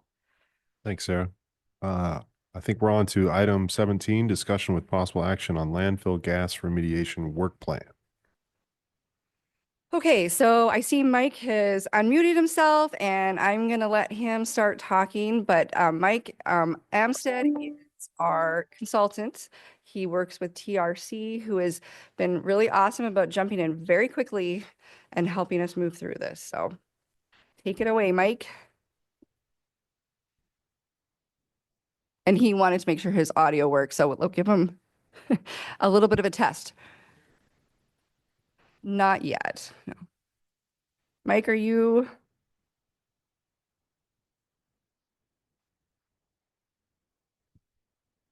He's there, I can see him. Let me just see if I can And we've been texting, so I know he's also paying attention.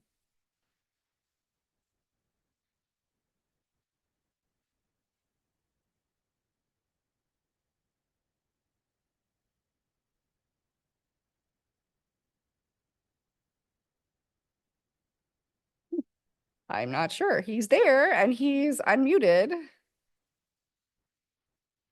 Mike, why don't you try leaving and coming back in?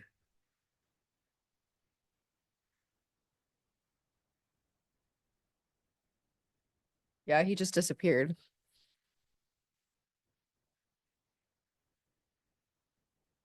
Well, worst case scenario, we can call him in because he's available, but.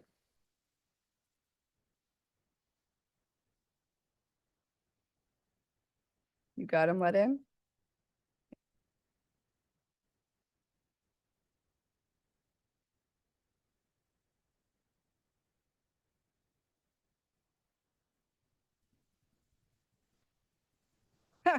Big lead in and then. Yeah. Right. Well, that's not always an option.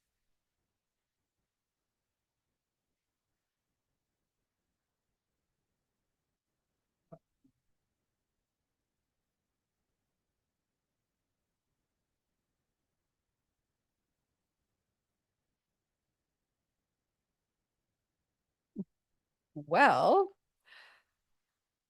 I'm not really sure how we can help him best. What do you think, Nate? What's a good solution? He's not unmuting, which is he's in Madison, so I've had Zoom calls with him before. Mike, why don't you go ahead and try again? I think what the issue is he would have to switch his. Do you know how to switch your input device from whatever it's on right now that's not working to the correct one, the integrated mic on your laptop?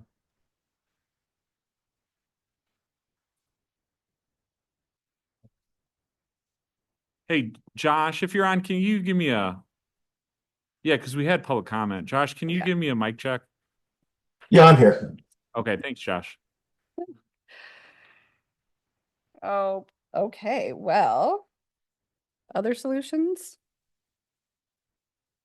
Can we I just could put him ask, on my phone. can we just ask Sarah? Yeah, when it's the other user side. So, I mean, I can hear it.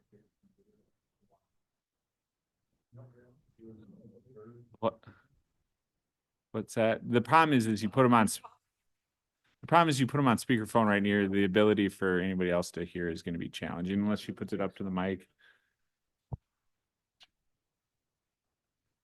Oh no. Okay. Well, hold on one sec. Let me get you out of my ears. It's a thing I have. Okay.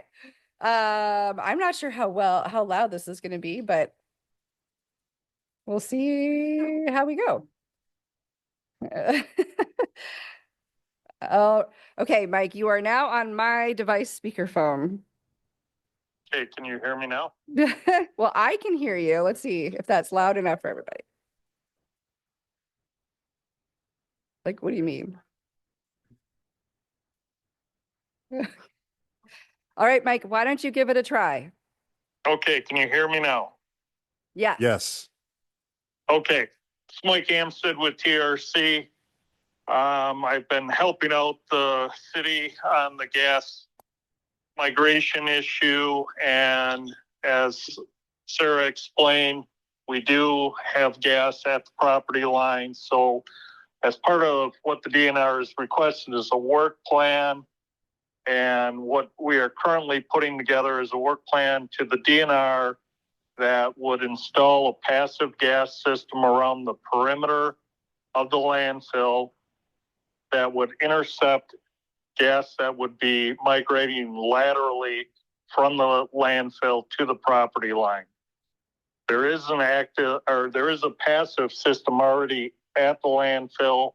However, based on some testing that we did, it doesn't appear anything is actually coming out of those vents Not sure why that is. It could be any number of reasons. So there is a proposal to put in a new passive system along the east side and the north side of the landfill to mitigate the off-site migration. And basically what that entails is digging a trench, backfilling it with stone, putting a pipe within that trench at the top of the stone that'll have goosenecks spaced every 100 feet to allow for the gas to vent upward. Methane's lighter than air, so it should go up and out the goosenecks and stop pushing itself sideways, which is right now the problem that we're experiencing is the cover is holding it in place. It's building up within the landfill. It's trying to find some place to go. It can't find any place, so it's going out from the property line and then finding a way upward into the atmosphere outside of the cap. So this is going to be a system under the cap that takes the gas that is being generated out from under the cap and let it into the atmosphere before it hits the property line. So in the work plan, it does, like, we'll give some other scenarios, but from your experience, and seeing what you see, you feel like a trench system or a passive gas system is really the way to go. Passive gas system is the best first step path to move forward due to the fact that the age of the landfill, it's been closed for many years. There is landfill gas being generated. So there's two things to landfill gas. There's quantity and quality. Right now we have quality gas in some locations, low quality in other locations, but it's above 25% of the LEL, which is the trigger. And quantity, there's quantity because it has no place to go. If we give it a place to go, I believe it'll dissipate over time and will no longer be a issue at the site. And I guarantee that it'll be gone in a month or 2 months. It may take some time. It depends on the biological activity that's going on in the landfill. So can I ask a question? So it's not that it's leaking gas. It's supposed to do that. It's just not leaking gas where we want it to, correct? Did you hear that question, Mike? I did not. Okay, he said it's leaking gas. It's supposed to be making gas, but it's going where we don't want it to, essentially. Correct. So it's generating, there's biological activity happening within the landfill, which is normal in that over time, I call them bugs. They're eating the waste that's in the landfill, and the byproduct of them breaking down the waste is methane gas. And that methane gas is supposed to be captured in the passive gas vents that are out there and vented to the atmosphere. However, that system is not working as designed for whatever reason. So it is trying to find, it's taking a path of least resistance, which is going horizontally and then coming out of the ground off of the landfill property. Thank you. I feel like I'm the kid in class, so there's like no stupid questions, but so what is the difference between from a public safety issue, or like public health issue or ecological issue? What is the difference between it being on the peripheral versus going straight up? Is it is it just a regulatory thing where it's like, that's the rule, but why is that rule there? Are you hearing any of the questions, Mike? I, Oh, you're no, probably like on your phone and not near you. Okay. I'm hoping to recap this properly. So essentially, the question is whether, like, what makes the distinction between the production of gas and the health and safety of it being on-site versus off-site? Like, is it a regulatory issue, or like what makes us want the gas to be on the landfill versus off of the landfill? I'm thinking that's what you meant. Up versus horizontally. because so venting into the atmosphere, then it dilutes itself and is no longer an explosive gas. Whereas if it's going off-site, you don't have control over it, and you don't have control over where it dilutes itself, basically. I think Good that if question. anyone has a question, I'll just bring my phone to them while you talk into the microphone, and it should work. So please keep asking questions. I want you to keep asking questions. Sarah, Okay, hold on one. Oh, Well, if you move, maybe you can. okay. Give it a try, Crystal. And I was wondering, I know that you said this Yeah. is a, Okay, hold on. I'll move my phone over to her. You'll have to turn your microphone.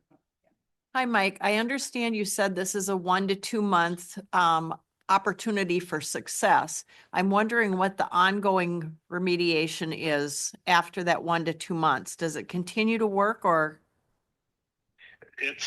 I can't guarantee. It's a matter of how much gas is being generated. A passive system is designed to continue to work into the future. So this is something that is gonna, as long as the landfill's building up gas, it's got a place to release it using this system. Thank you. So this will be something, the landfill could be generating gas for the next 15 years. Alleviate that migration problem. That's the intent of it. And because this was, we try not to, in my business, say dump, but that's what this was. The limits of waste were defined at one point in time. However, when we drilled the gas probes, which are probes into the ground to see if there was gas migrating from the landfill, we encountered wood chips and different plastic, and I think there was a tin can. So there was some trash that was encountered outside of what was supposed to be where the waste was. Okay, Mike, thank you. This is Todd. I have another question. I'm just wondering, has there been any studies as to whether the old gas venting system could be rebuilt or worked on to make it work again versus installing a new system, or is that just impossible? We could try and put a vacuum on it to see if we can pull the gas out, but it's the time crunch is what we got. Oh. Okay, thank you. It's all a matter of timing. Because the landfill that is on the west side of Chicago Ave, when we monitored those gas vents, we did see gas was coming out of those vents. For some reason, there's something blinding off the gas's ability to get to those vents. I'm not sure what that is. Right. Okay, thank you.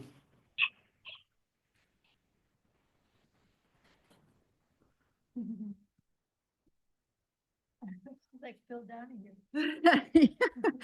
Thanks, Mike. I know this is tricky for everyone, but I think we're getting what we need to from it. So I guess next steps is, so I don't want to take all the credit because it certainly isn't just me. So Mike and his team are working very quickly to try to get a plan together about what the remediation is. And they're also working with Badger Environmental. We have Badger Environmental right there. And they have experience working with landfills and doing similar types of work in landfills. And so it works to our advantage to have someone who doesn't have to mobilize very far and can do the work. And so they've been working together, trying to come to a point of trying to figure out what the cost is and what it is. And we're not really ready for that conversation yet. We can certainly give you some ideas what we're talking about, but what we've realized in trying to, of course, it had to be a long weekend, so nobody was working yesterday, but in trying to get all of us stuff together this morning, was that even Badger had like their estimate and wasn't clear that there was like options within the bid to try to figure out like what costs go where. And so even there, you know, we've got a lot to work through, but I guess I would say, Mike, this is not a low cost venture. You want to talk Correct. to that at all? Yeah, so it's we did get some cost from Badger and basically provided that to Sarah, and the cost range is a little bit dependent on how deep we dig the trench and what we find when we dig the trench, because according to the documentation report from the 90s, it says there's a gas sand layer underneath the cover. I'm not 100% sure that's there, and if it is, it's not working. Sometimes they use sand that was had a lot of silt in it, which just was not conducive to passing, making gas flow within it. We're proposing to use a stone in the trench, which is much more porous. And it's a matter of how deep we have to go down into the landfill to cut off the gas as we go around the perimeter. So those cost estimates are substantial. And Sarah, do you want me to share numbers or? Give us some ballpark just so people have something to think about over the next 2 weeks. So the numbers are in the ballpark of 450,000 to 700,000. And that's dependent on the trench, and we have to work with Badger to fine tune those numbers, make sure we have a good understanding, everybody's understanding what it is we asked for. We just got this request to them late last week. They pulled their numbers together. We found out, as Sarah said today, that they weren't totally understanding that we had a couple different options and what we were looking for. So the numbers I just said to you were I took their numbers and tried to segregate out what the two options were to come up with numbers. But Sarah and I talked late today about having a phone call with Badger and making sure we're all on the same page and fine tuning the numbers. And they were not able to get stone costs, which is a big ticket number in this whole design, because that's what goes into filling in the trench.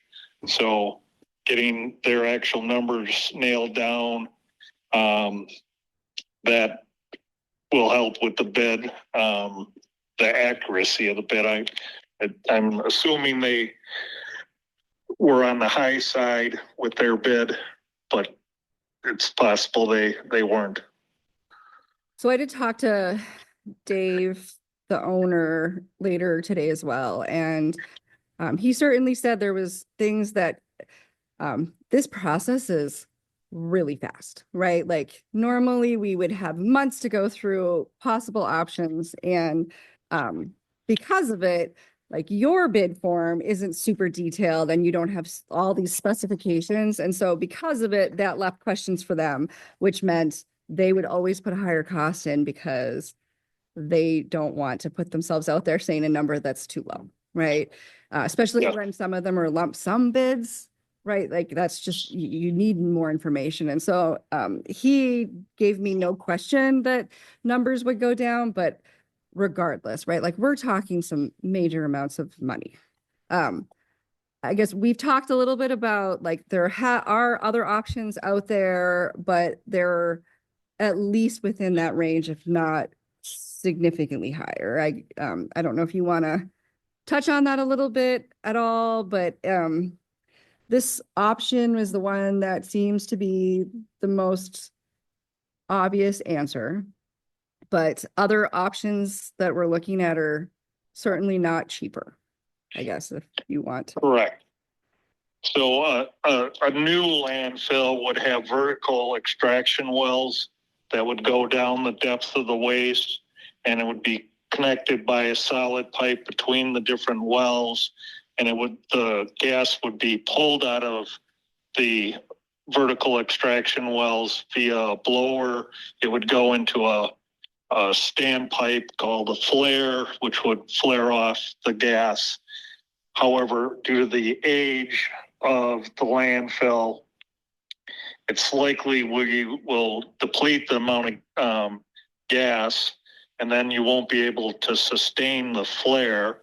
So then you're at a single point, you're exhausting all the gas instead of at multiple points. So you have a bigger source of gas at one point, and you're going to have long-term maintenance on that, operation costs.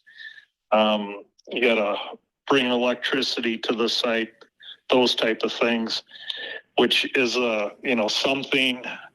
If the passive doesn't work the way we've designed it, we could make it active, but at this point in time, the passive is kind of the first step.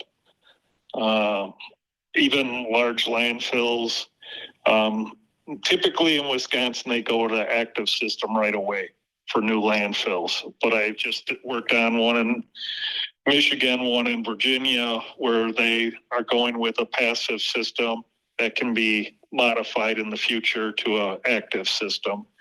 But they put in vertical wells. In this case, we're putting in a horizontal line. So it's a horizontal line that's perforated in stone that if we had to pull a vacuum on it, we could draw gas out of it, but that would be like a last case resort. So we don't just walk on and do exactly what you say. There's a steps between us being able to do this, right? So like we need to go through the DNR, they need to review it, they need to agree that this is the right approach. Correct. If you want to elaborate on that more at all. So as part of the work plan that we submit, they'll determine whether I guess I'll use the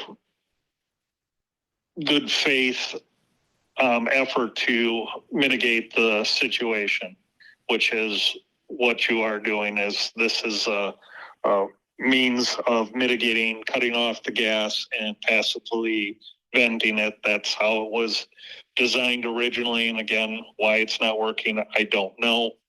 But we're going to go along the perimeter. So as the gas is pushing to the outside, it's got a pathway out of the landfill.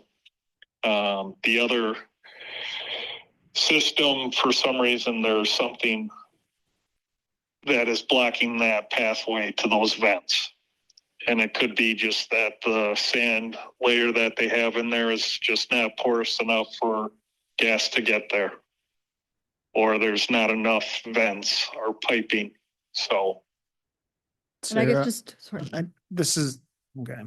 I don't even know if this is a question for Mike, but this may be a step backwards in the process. I know we're all accelerated with this, but this all came to light in the fact that we had a on-site measurement of methane at the church, and we've done extended testing beyond that to determine that there's methane for sure off site. Yeah, I can pull up an image. It might help the. I guess I'm starting where to I'm understand. going with that is just because the vents that are supposed to be passive are there, maybe it isn't creating methane and there just isn't any coming out other than that one test that was my only concern, is that we based this whole need off of they tested and saw methane in the church. So the methane in the church was the trigger to say that we needed to look more. That was, once we found it, well, we didn't find it originally. MG&E found it, right? They were doing that annual leak inspection inside the church. And they found levels that were above 5%, not in the building.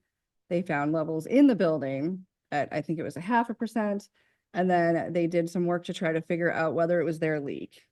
And in that, they created a monitoring point that was outside of that church. And so that showed that there were levels that fluctuated above 5. And so then we did some very preliminary probing with, like, they have like with MG&E, I will say they've been really great about helping us. The gentleman that works in town went out there, like, helped us drill. I think we had 6 different locations, and just to see what was in the ground out there. And all of them had varying measurements. Some of them were lower. I mean, the drill was only like 4 feet, right? So it wasn't as deep as these probes. Then we ended up hiring TRC to do, because the DNR required that we continue to investigate what was happening. And also notify the church about what was going on and make sure that conditions were good in there. And so the fire chief was out there, because once the line crosses between me dealing with things and then like public health concerns, like types of like things with like methane gas, would be the chief. He went out there, did some testing, and he installed a continuous monitoring meter inside the church. And so that the DNR was happy that that was being done, but wanted to figure out, like, it appears that the gas is coming from the landfill. So the first step was, is it really coming from the landfill? Because there were some information about the previous use of the site being like a sawmill that may have contributed to gas being created there. And so then we did the original information, which was trying to figure out if it was actually coming off that side. So those would be the east side of the property. And then in knowing that we were looking at our property to the north, we felt that it was pertinent to figure out what was going on in that area before we had development happening there. And so I'll share my screen here. Open this up. So we did some more monitoring, and there's been a series of measurements taken. So the first site visit that they came out, sorry, I need to stop talking because I'm doing too many things at once, and I don't want to mess this up I here. don't necessarily need to see the charts either. All you have to do is tell me that you've done measurements elsewhere and you're seeing that it's for sure coming out from under our landfill, and this is an absolute need. It is. I was curious too, is that it wasn't just the one measurement that we were basing all this on. Sure. Mike, did you hear that at all? No. So I guess the question was, is this showing, like, the need for action is because we are seeing that it is coming from the landfill? Yes, so on the east side, we put one gas probe up close to the landfill and then one closer to the church building. And the one closest to the church had higher readings than the one closer to the landfill had higher readings than the one closer to the church. And there is also pressure that was detected. So it's not only the gas is under pressure, and the pressure is higher closer to the landfill than it is further away from the landfill And on then, the east side. yeah, and then we went to the north side and instead of doing it on the landfill, because we figured that Mike said that if we test it on the landfill, then we only know that there's gas in the landfill, which is really not that important. I mean, the gas being on the landfill is not the issue. And so then we moved to this area, which is the sewer easement. So this is utility owned property actually, and did the 4 along the boundary there. I don't know if you want to say anything about those wells. So starting on the east side, gas probe 4, and then going to the west to 7, 4, 5, and 6 were very low, but still above the lower explosive limit. 7 was the highest reading we got over in the corner. Now, as far as the development goes, there's going to be a set basin there, and you know that's a good thing. But you've got gas at your property line above the lower explosive, or above 25% of the lower explosive limit. And there was soils that indicated that possibly like that was why we may have seen a higher number there. Yes. And so in all the borings, as we drilled down, you have overlying soils, and then once you got to depth, there is a fine sand layer. It's in that fine sand layer that the gas is finding a place to move. And when we first were out there, the very first day when we put in 1, 2, and 3, it had just rained. And when we were taking the readings, the ground surface was saturated, which is another thing that prevents gas from coming up. When we went and put in 4, 5, and 6, the gas readings had gone down some, but still way too high. But it was because the ground was able to breathe a little bit more. So that's the thought behind the passive system, is allow the cover to breathe, and the migration will be intercepted. And the goal is to get it below the lower explosive limit at the property line. Thank you. Thanks, Mike. So, I did not know where we would be at today in terms of working through the process. And that is why we do have that next agenda item, but we're not ready for it. So the idea is, I don't know if we want to switch to that agenda item to talk about it before I go into it. Is there any more questions about the plan? And so in the plan, we'll have information that's for both us as well as the DNR, and explains, like, did it say something like a couple options or 3 different scenarios, and then working through what the passive gas system would look like? Correct. It'll describe the system. It'll give specifics as far as the stone and how we're going to take the cover off, segregate the material, put the cover back on after we put the stone and the pipes in. They've requested a monitoring program, so it'll have a monitoring program to check the gas probes to see the effectiveness of the passive system. So it's not only what are you going to do today, but how are you going to show in the future that it's effective.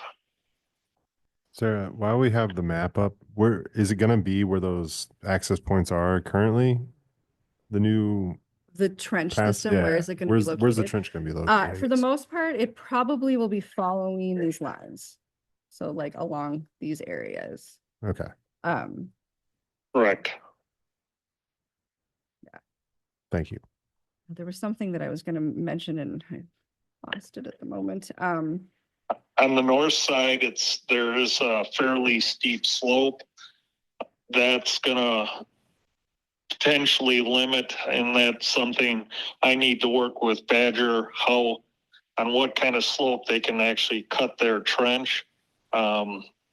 the further we are to the outside edge, the shallower the trench can be, and less likely maybe that will even encounter waste, because the less waste we encounter, the less waste we have to deal with, because the waste will be replaced with gravel. So if we can get them to operate on the slope, but the slope is a 3-to-1, so it's fairly steep. So on the north side, it's probably going to be at the ridge line where it goes from probably a flatter 5%, 10%, and then it drops off at the 3-to-1. On the eastern side, it doesn't have that big of a drop off, except for on the northeast side. But as you get down towards the church, it doesn't have that drop off. So then it's just a matter of staying within the fence line. I was going to say that one of the first things that was asked of me when I had talked to the DNR was, well, what do your monitoring wells tell you? It's like, well, we don't have monitoring wells, because that's just, at the time, this was a completely compliant way to manage the site. So having now, with the work we've done, at least we have points to have judgment on what's happening in there. So, and that goes to having a monitoring plan, but he said most of these situations, even with this kind of type of closure, would have had some type of monitoring wells. And so that's been something that's challenging for the whole thing, is that we just didn't have a lot of information about what was going on. And never asked from the DNR of it. I had the DNR out a couple times looking at it for other uses. Like we were like the dog park or a soccer field, and we had great conversations, but never was I asked about any monitoring wells. So there you go. Okay. If there's any other questions, we should certainly answer them, but Do we need Right. a motion for you to approve the work, to start the work plan? Is that where we're at? well, we started the number work plan, and that 17, was right? originally approved at Public Works to be able to move forward, and we don't have a work plan for you to review yet. And our deadline for the work plan is going to be June 6th, so that means we could go to Public Works with it. There's no scheduled council meeting before the work plan. So I guess in this agenda item, we don't necessarily need approval of anything at this point. You could, I don't know if you have any suggestions, Nate or Do we or need Lori, any but like action? make a motion to take it to Public Works for review before submitting it to the DNR. I don't know, I Do think we- we finished by the 3rd. When do we need to sign a contract per the DNR letter? We don't need to sign a contract at any time, except we need the work done. That's what they're asking us We to need the do. work done by the June 30th, We right? need the work, we need to implement the plan. By June 30th. Let's pull that up. Well, let's just work We need to backwards. implement the so- remediation plan. So I would say that doesn't say that it needs to be, the remediation plan needs to be completed, Okay. right? As that would be your interpretation, Mike, that it doesn't mean that construction has to cease on June 30th. It means that we need to be rolling by June 30th. Yes. Okay. Correct. So if that's the case, then council would have technically 2 more stabs at looking at a contract. Correct. Well, Okay. yeah, if we wanted to push it that close, what's the last Right, meeting I of the just, month? that's why I said that 10th technically, and the 24th. 24th, that's not a bad number. Okay, right, so if you have that, I mean, I think you could probably still send it down to Public Works to workshop the plan a little bit further. And then come back with a recommendation, especially given the size of the contract, potentially. You're probably gonna want Public Works to bat it around a little bit at committee level and then bring it back with a recommendation. so the work plan has to be submitted by the 6th. Yep, By the So 6th. that means we don't have we can bat around the idea of the contract, but we need to tell the DNR what we're doing. well then, Doesn't the- yeah, essentially what you need to do then is have this body give authority to the Public Works Department to approve a work plan. Correct. But that the contract should still come back to council for. approval. Exactly, yeah. Did you say, Sarah, that the DNR has to approve the work plan then? So whatever you So we submit? submit it to them and then, yes. I don't expect them to take very long. They have been trying to get things moving as quickly as possible. Do you have a expected turnaround time for the DNR, Mike? I can't speak for them. They say a lot of good things and then they're short staffed. They're gonna be under a crunch to get this turned around.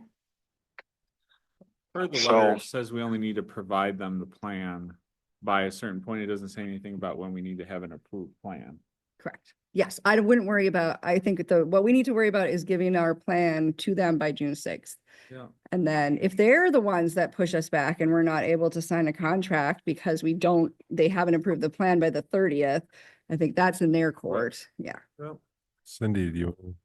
Yeah, I'll make a motion that Public Works be granted authority to approve the landfill gas remediation work plan. This is Seth. I second that. Do you want the contract language in there as well? I don't think you need to have the Okay. contract because that's already standard operating procedure. Sounds good. So if there's any other discussion, no, we'll go ahead and, do you need okay, voice vote? All those in favor? Opposed? Ayes have it. So now we'll move on to 18, approval for construction Yeah, and so we Are can we just, in this. table on this one? Yes, we will bring it back on the 10th. Sounds good.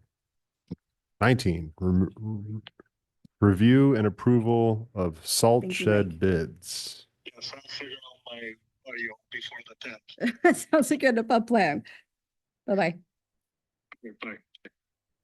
Oh, I'm having a day full of really good agenda items. You did a good job.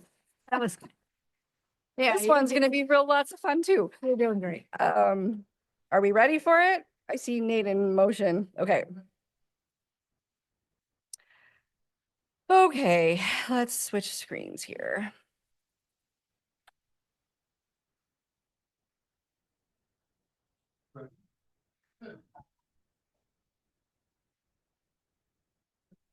Okay, so we had taken this to Public Works, 2 Public Works meetings ago. It was a miss on the last public or council meeting that we did not have this. So we do need to move forward. We have extended our, full 45 days and more of holding the price on this contract. So the salt shed, it's been in the works a long time. We've had a long meeting. I won't go into more. I think you already all know. Please ask. I'm happy to answer questions if you feel that you don't know what's going on with the salt shed. But essentially, we've moved through varying different versions of the salt shed. We held off not knowing what may happen with the Public Works facility. There was some question, especially when the North Point project first came up, about whether we should still exist there. We did some exercises and realized that this is just not, a new Public Works building is not in the works, right? And so we need to make do with what we have. We are been pressured for a number of years now by the DOT that we need to make some fixes to our salt shed. We have a salt shed and a salt and sand shed, both of which need to be in compliance. So what this would be a building that would be able to hold both.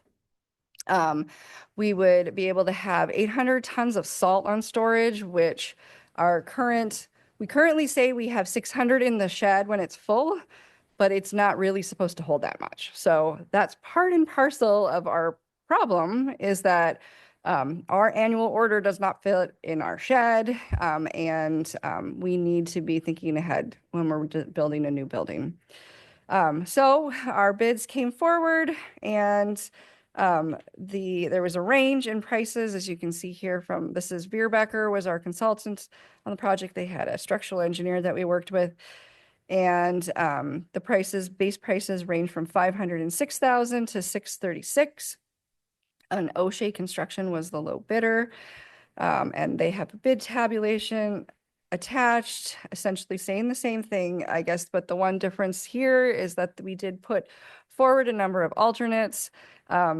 one of which was having a concrete floor instead of an asphalt floor. We really picked apart this project to try to figure out where we could find savings. And so that's where we see the alternates that we are selecting.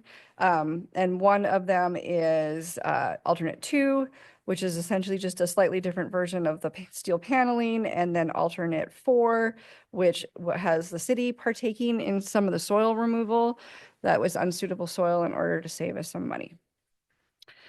So the bid in which that we're looking at, I said the 506 before was the base bid. The 506 is the included of alternate and the 4 and the base bid.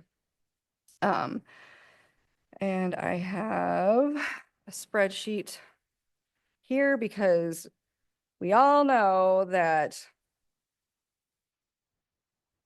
it is never just what the construction bid is, right?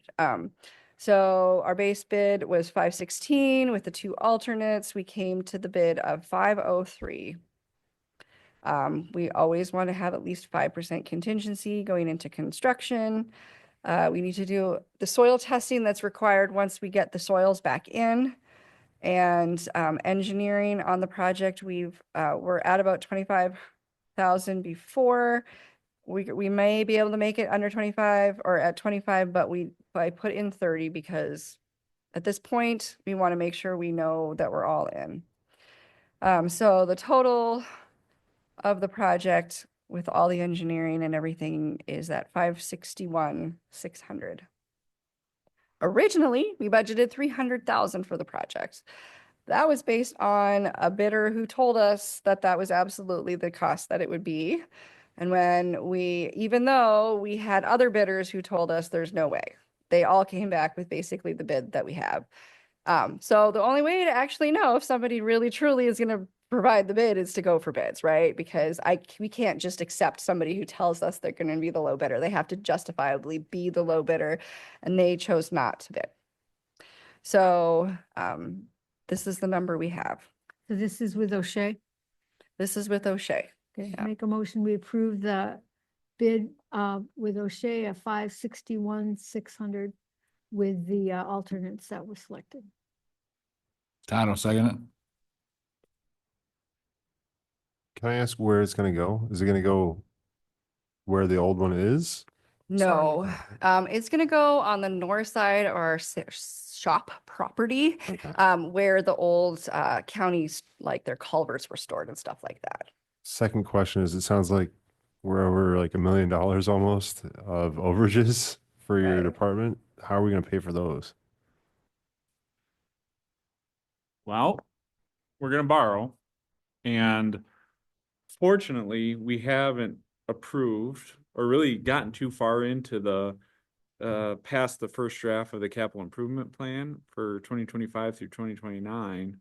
So all these unexpected expenses, in this case, an overage, is going to have to just be taken in consideration in that. And there are projects that we were hoping to do that are most likely not going to get done in the next 5-year cycle because of that. What those are yet is for the council to decide at a later time. I think landfill is what it is. We've seen what the requirements are, and there's no options there, right? Other than to try to move forward as effectively and cheaply as possible.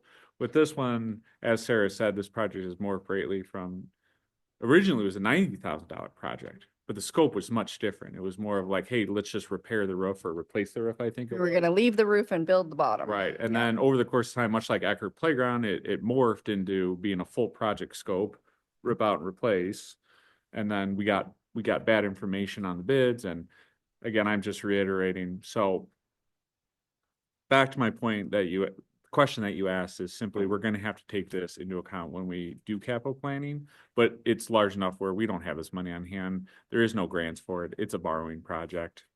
For the landfill, that may not be the case. I know Sarah's looking at some stuff, but it's still far too early to even say we're optimistic about there being anything, right? Fair enough. Thank you. Just had to ask. Yeah, no, it's a good question. Before you vote, I need some clarification on the motion, okay?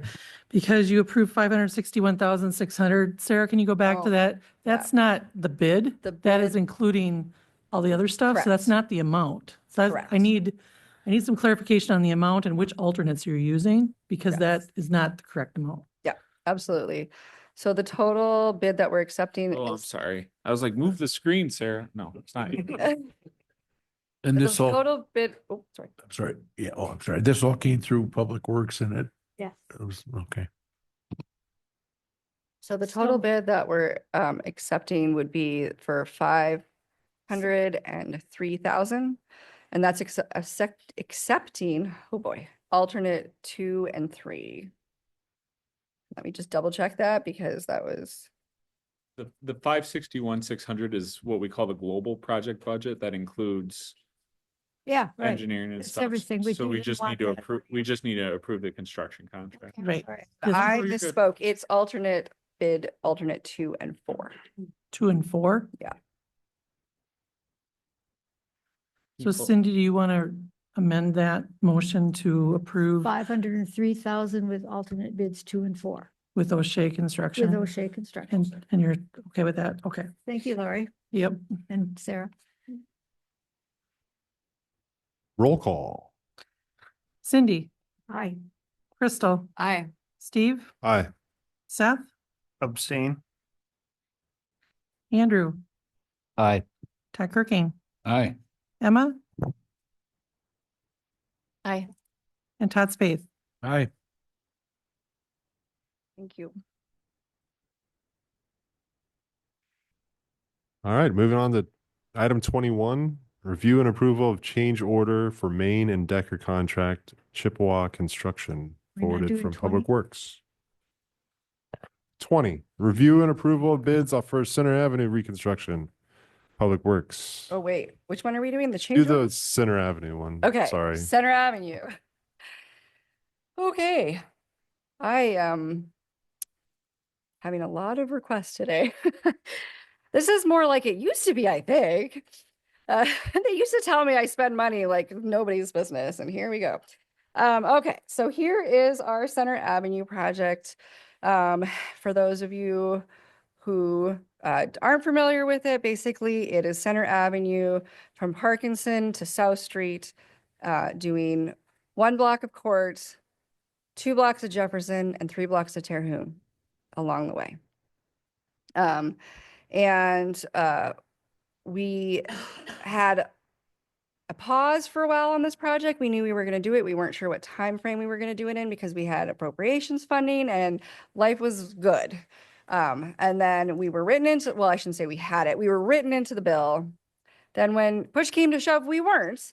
And we realized that we had money in hand that we did not want to let go of, right? So we have money from the DOT, 932,000 from the DOT. We also had roughly 392,000 from the DNR from the sewer. And we also had low interest loans from the DNR for the water and the sewer. And those situations that we were in were not going to be allowed next time.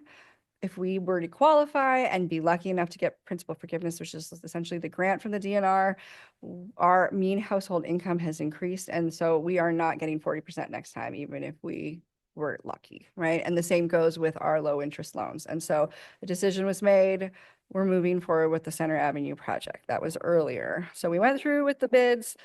Everybody put the remaining parts together pretty quickly. And in this case, we ended up with bids that came in under what we were expecting. So, which is typically how things happen for, for the Public Works Department.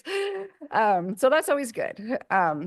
And so we ended up with a pretty tight, low bid amount. The 2 lowest bidders were within $30,000 of a base bid that was $2.7 million, which is really quite amazing. Hold on, I'm trying to zoom in for you. I need to use this button.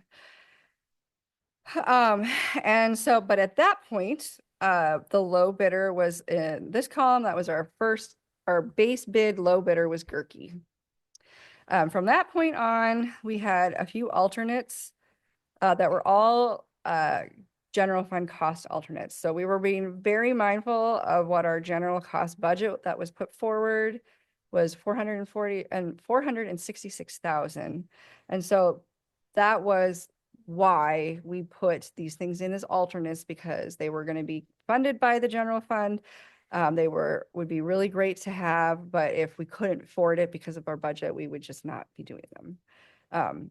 And so with the alternates, all of the alternates actually had the low bidder as Badger. And so then we were in a situation where there was many different alternates combinations that we could use. And that changed who was the bidder. So the first thing that I did was go back and look at like the total cost and whether or not, if we were to accept all of these alternates, because essentially those were what we were hoping for, who would be the low bidder? And if you throw everything in, Badger ends up being the low bidder. So that's these numbers here. The 2,956,000 versus the 2,957,000. Again, like absolutely incredibly close for bids that are this big. So let me just share another. So I tried to summarize, again, I always try to look at what we were expecting versus what we had budgeted originally. The budget of the total project was 3.6. With all of the alternatives and a 10% contingency, because that's how we budgeted before, it was just over. But we are even forced by the DNR, and it's standard practice to move to a 5% contingency. But with even an 8.5% contingency, we were still within our budget. So we presented it forward with having everything in there. So what does that mean? So our road reconstruction projects are a complicated beast in terms of financing, which was why the appropriations money would have been beautiful, because it simplifies things so much for us. But we have street costs, water costs, and sewer costs, right? There are 3 separate entities. The street would obviously be funded by the general fund. And in this case, what was put forward was that it would be funded by TID 6. The street would pay for the storm sewer costs, the lighting costs, and 1/3 of the road costs. The water and the sewer in our books, and when I say our books, I say that because the DNR only allows us a certain amount that we're allowed to qualify under their loan, and I'll get to that in a moment. We would put all of the water costs and 1/3 of the streets. And then under the sewer utility, we would put all of the sewer costs plus 1/3 of the streets.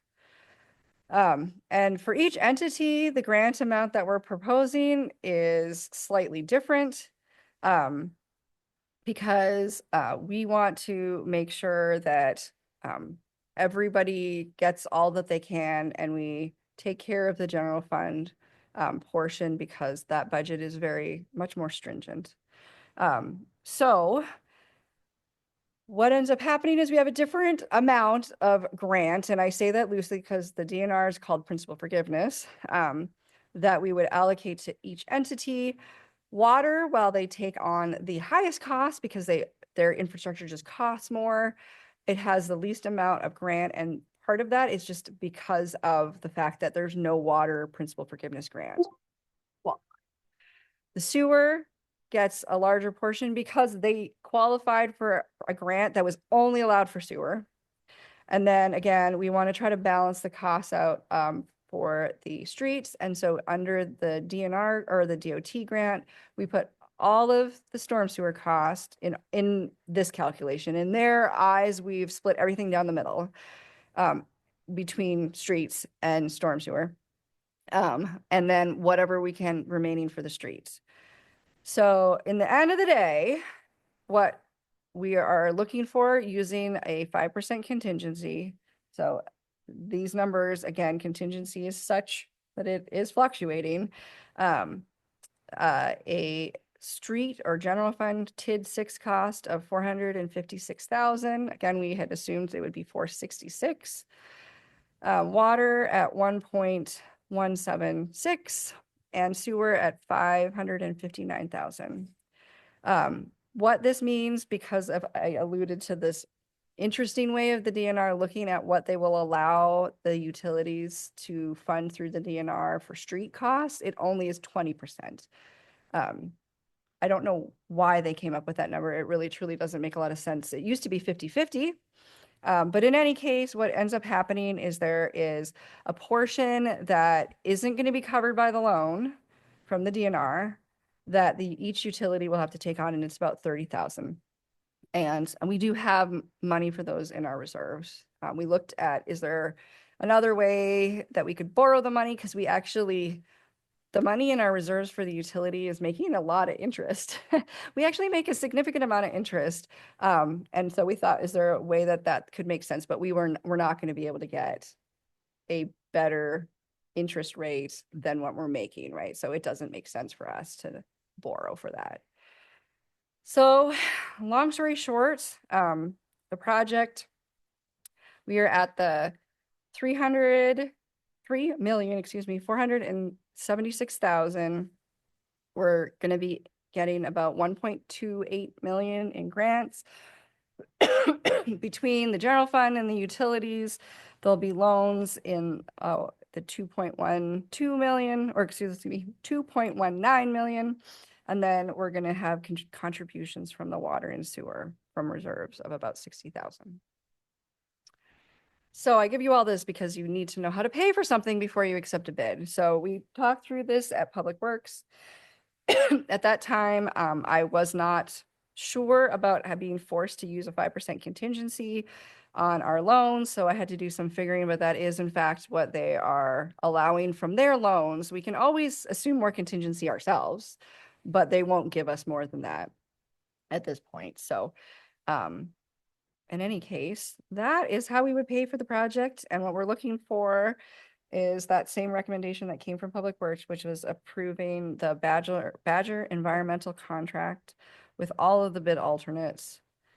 So, oops, this is the salt shed. Let's get the right one. So for Lori, what we would be looking at is we would be accepting the bid for the 2.956 $400.38, which would include the base bid and all three alternates from Badger Environmental. So that would be hopefully what the motion would be.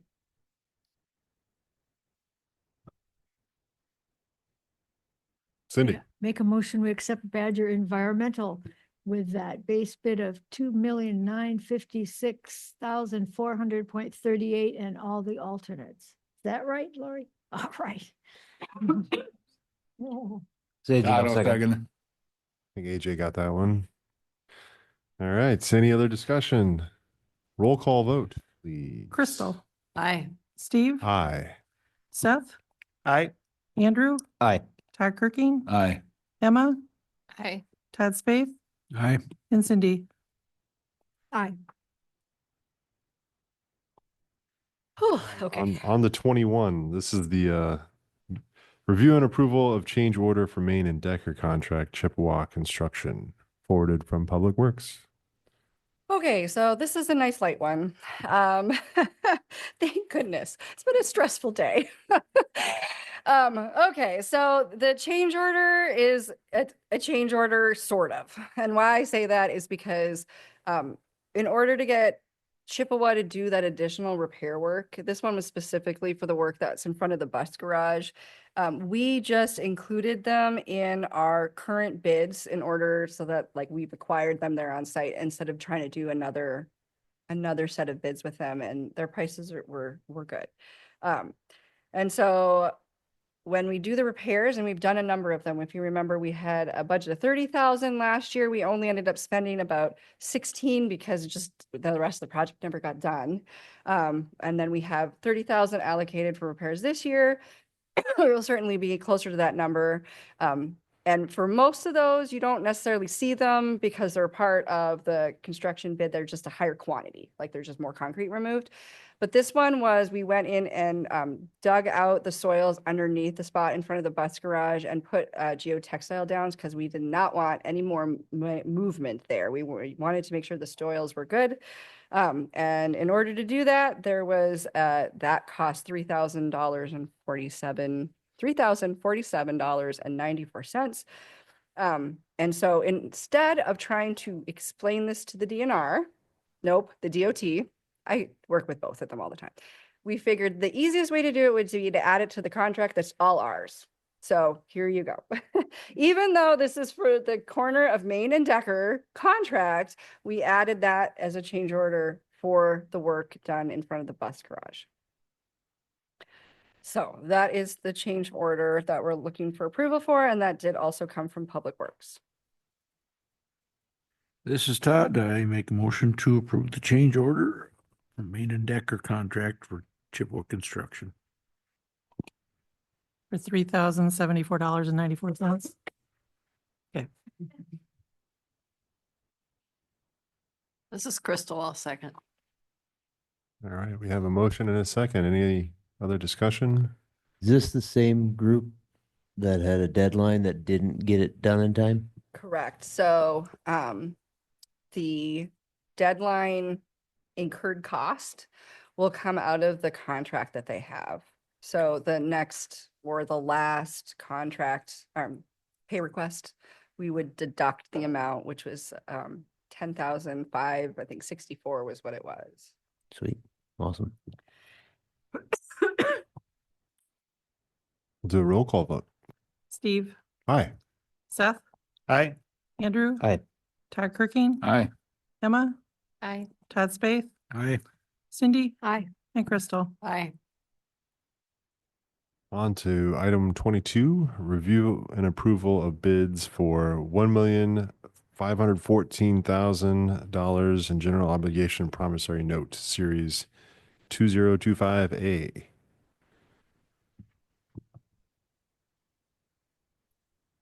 Hi, that's me. Hello, Josh Lowe from Ellers. I think this one might be an easy one for you guys to take. I'll give you guys a softball after hearing some tougher agenda items. Nate, are you sharing your screen right now? Should we have the sale day report up? Hey, Josh, just a second. I got to kick Sarah's off and switch. Okay, no problem. All right. You're good to go, Josh. Great. Well, thanks for having me. Nate probably has better context for this than I have, but and can provide better color. But this is the one that we've been describing as the revolver loan, giving you cash flow to allow some of your projects to go forward, the grant-funded projects, while you're waiting for those funds to be received, since we've had some slowdowns from the federal government. So this is going to provide you with those funding for the interim while you're waiting for the grants for the fire station to come through. So we've been working with Nate on this project for the last couple of months, probably, to bring this one for you. What we've been doing is preparing a term sheet, sent it out to several local area banks, and now I can present you with those results. So you got 3 bids back, which is a nice response rate. The winner for this one was People's State Bank. Their low bid was 4.24%. That is a wonderful rate that we're seeing right now for the bank market. You actually wound up getting good timing on this one, just because we've seen bank rates really compress over the last couple of weeks since we went out to bid for this. At pre-sale, we estimated that this would be around 6%. So the fact that we are now at 4.24 really shows some of the market softening for the bank side. So that, I think, is very, very helpful.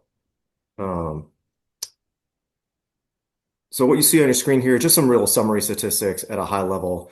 The principal amount that you'll have available to you is 1,514,000. And that total net principal and interest, that assumes that you would draw all of it and then pay the principal and all the interest all at one time when that matures in about 2 years. So in reality, that's not what you're going to do. This is going to be money in, money out as you draw and then repay funds back as you receive them from the federal government. So we want to have that number on there for you just so you get a sense of, really the very, very big picture. But in practice, that's not the way that that's going to work. So this will close in just a few weeks. You'll be able to get cash and start making your draws on that on June 10th.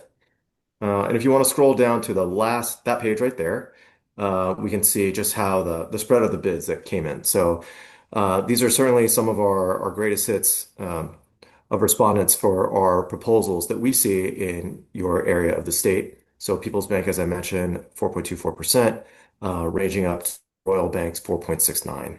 And then Citizens right there in the middle. So That's not the tightest clustering of bids that I've ever seen, but I think that that really kind of shows where the bank market is at right now and kind of how it's um, come down since we first started talking about this a few weeks ago.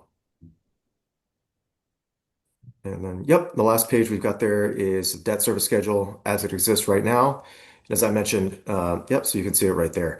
That implies all the interest that is accrued for between drawing right on June 10th and then paying it off at maturity on May 1st in 2027. So you're not going to do it that way, but that's the way we're going to show it for now. Thank you, Josh. And everybody sort of caught the context. This is specifically with regards to the fire station, doing what's referred to as a revolver loan so that we have cash on hand to pay bigger pay requests while we wait for the USDA to return funds is the entire point of this exercise. The interest rate that we received is 3/4 of a point under what I had budgeted in my spreadsheets. We were expecting 5%. Josh said 6%, but we ended up with 4.24. So I guess we were both wrong in the right way. And so this works out well because Lori and I have been using the long-term debt proceeds. So if you remember, we've already borrowed for our local share of this project, and that's been sitting into an investment account, generating dollars for us. Those monies continue to dwindle as expected as we make pay requests, and we're almost to the point where we get hit with another $1 million pay request. We don't have enough money left of that. We need to start turning the federal government and getting our reimbursement for the $5.25 million. But in the meantime, we can't run that low on cash. So this is the point of the revolver loan. So with that, Josh, I think we're just generally looking for acceptance of this, and then I would sign the document in lieu of the mayor here, considering that Steve is not on the bank forms. So I would serve as a proxy for the mayor in this case. Anything I'm missing, Lori? No, that's okay. Okay. Josh, anything else that you wanted to share with the group before they took action? Nope, I think the results here kind of speak for themselves. You mentioned the rate is substantially lower than even your budgeted amount and lower than what we thought our pre-sale estimate was. And that to me is always the main takeaway. Everything else really adhered to the plan that we'd hashed out in talking to you and when we went out for bids. So great results.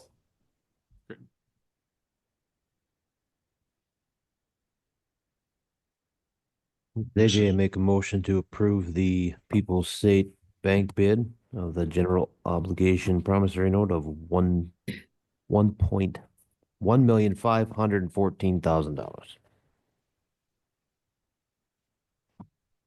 Todd, I'll second it. All right, we have a motion and a second. Any other discussion? Roll call. Seth, Aye. Andrew, Aye. Todd Kirking, Aye. Emma, Aye. Todd Spath, Aye. Cindy, Aye.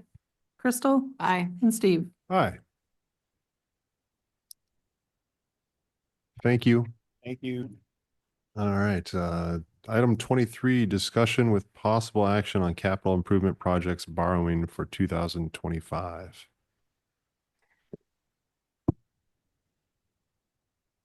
We are in an interesting spot here with our capital improvement plan for a number of reasons. One is we have not been able to make a lot of grounds in reviewing, analyzing, and taking the next steps in the draft that we came up with at the end of last year, beginning of this year. And that was for a number of reasons. A lot of it had to do with Hanson Farm, and then now the landfill, which is in some ways related to Hanson Farm, just monopolizing a lot of time and working on getting these borrowings set up, not only this revolver loan, but what you see on screen here is the long-term loans needed to cover all the projects we talked about here tonight. So one that we didn't talk about here tonight is dump truck body. We purchased the dump truck. It's in our possession. We actually purchased that 2 years ago, and the bill's finally come due. We've actually, I think, paid it off already. And it was always, with how borrowing ended last year, it has been our plan for about 6 months now that part of the bond issuance in 2025 was to reimburse ourselves essentially for that cost. So that went as planned and as expected, and that's a known quantity. Today, we talked about the salt shed and Center Avenue and the general funds local share of each. In the salt shed's case, it's the entirety. Sarah noted that the total project cost was $561,600. I have it here as $532 because we've already borrowed $30,000 for it last year to cover the engineering.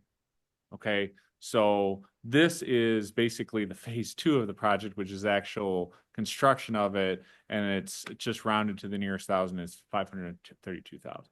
Then Center Avenue, we just talked about that again tonight. Sarah had 458, but I think there's still some finessing of that number. I think the TID might try to support the utilities in some way. So I just roughly gave it a little bit of a cushion and said, instead of 458, let's call it 470. And we can sort of play with that number over the course of the next few weeks. Or a week, something like that. And then finally, we talked about tonight is the landfill remediation. When I put this number in there this afternoon, or heard about it this afternoon, I thought 500 was on the high end, but turns out 500 might be on the low end. And so we can sort of futz with that number a little bit, but basically what I have here is showing you in that sort of orange peach color is what I would consider the in-process projects. Those projects that have either been started, completed, or for a number of reasons need to move ahead of our rest of the capital improvement planning.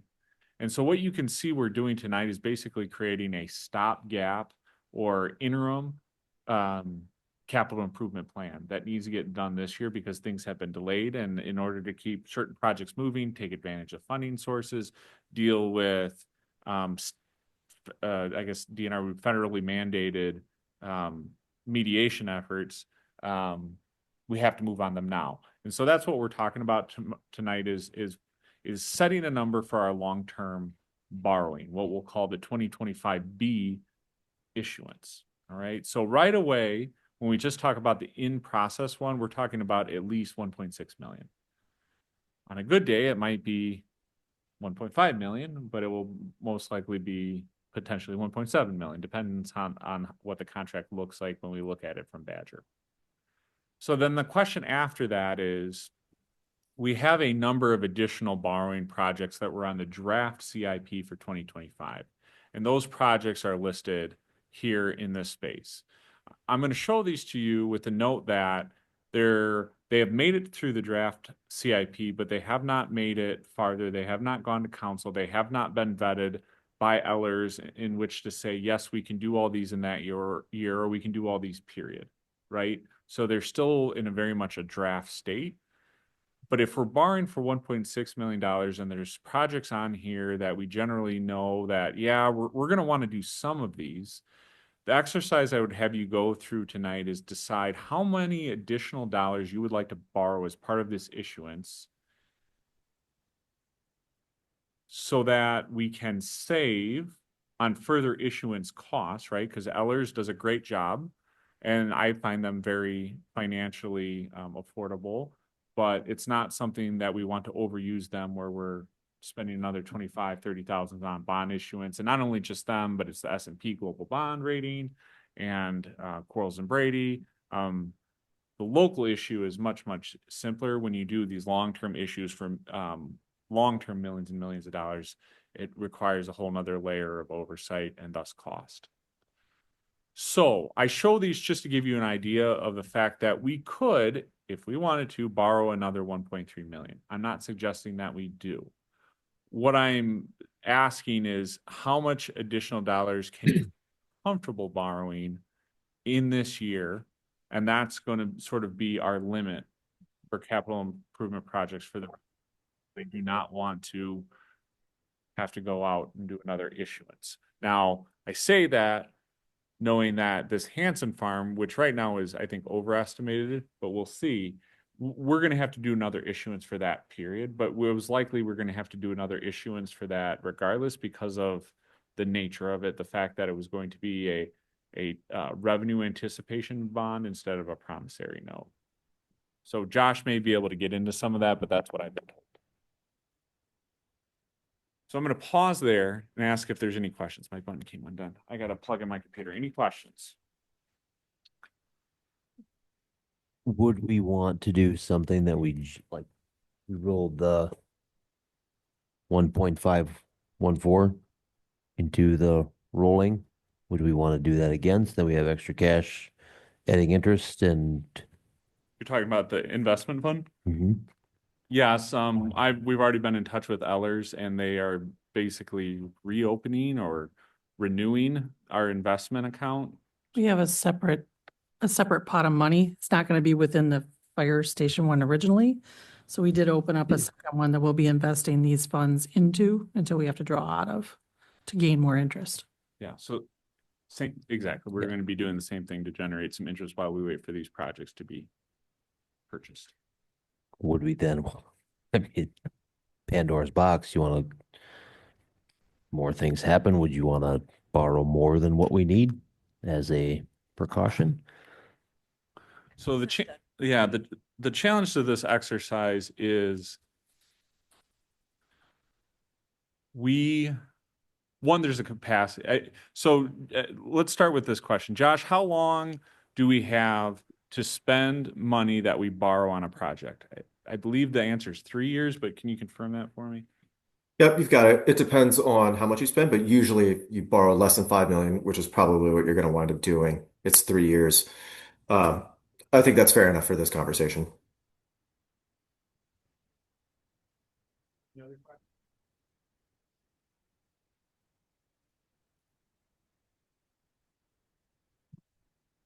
Does this affect our rating at all? I can't remember. It's not Standard and Poor's, but Yeah, it's S&P rating. Yeah. Yep. Yep, you got it. It really just depends on how much you wind up borrowing. I think you're in a fine position to do that. I'd have to go take another quick look at the rating report, but usually they'll tell you if they feel like the amount of leverage that you have, that's the phrasing that they'd use, how much that you've taken on is starting to get into their danger zone. I don't believe that you're at the point now where if you're doing the amount that you're talking about, will get you there. But eventually you do. The thing that we're running into that Ellers noted to me is that issuance for the Hanson Farm does count against our debt capacity. And the debt capacity is one of the indicators that they use to set our rating. And generally just running up our debt capacity and not having emergency funds available is a challenge. So we are certainly biting off a lot. Again, I'm confident that the Hanson Farm will float itself, meaning that from a net zero position, we will have enough development to pay that loan. But that doesn't change the fact that we're still carrying that debt capacity for 10 to 13 years while we work on paying it off, right? So that is a consideration. And the other consideration is just the simple fact of, are we ready to move on some of those other projects, right? And how much capacity do we have to do so? Do I think we can make sure that, let's say we borrow for 3 million total, so you borrow for another 1.4 on top of that? Could we make sure we expend that money over the course of the next 3 years? Likely.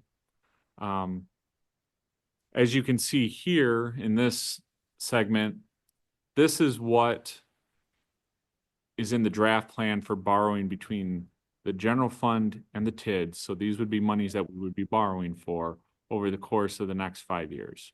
So, and this does pull Center Avenue out because Center Avenue is contained up here. So this is all the other projects that made it through the draft phase. And so you can see we're really front loaded. And this is part of the exercise we were having Ellers work on, was help us space this out so that we can achieve a more steady debt service payment each year, because a more steady debt service payment means there's a more steady impact on the taxpayers. And if you have these large undulations in debt service, the taxpayers don't get super thrilled about that, right? So try to keep it as steady as possible and not too many changes. And so this happened in the last capital improvement plan where all the department heads are like, well, my project needs to happen year 1 or year 2. I get it.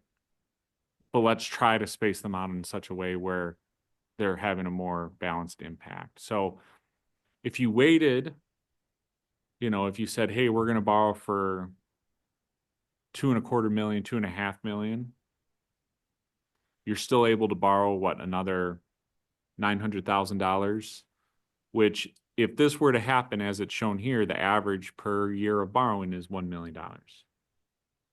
Right? So if you borrow another 900,000, you're essentially keeping up with that average and keeping on pace with at least the dollar amount of projects per year. Does that kind of make sense for everybody, or do you want me to take another stab at trying to explain my mentality there? The only other thing I'll show, and I do not want to get into this necessarily tonight, where we start picking and choosing which one of these to do, because the picture's bigger than this. But I will say there is at least one project in here that I would say has been talked about going in this year, and that's Eckhart Playground. We've talked about Eckhart Playground. It's very similar to the salt shed in a way that it started in last year's capital improvement plan as a repair project for like 72, almost the same amount of money as what the salt shed was, and then grew in scope and is now at a point where we know we need to do something with it. That thing is falling apart. It's dangerous. We talked about somebody's kid got a sliver. I think it was Sarah's kid who got a sliver, right? So we know there's a need for that project to be redone. And the plan is either this year, later this year, or maybe spring of next year, right? And so I point that out to say, at the very least, folks, we should borrow another $375,000 to make sure that project gets funded and moves forward, because that's what I've heard the council as a priority project. Everything else,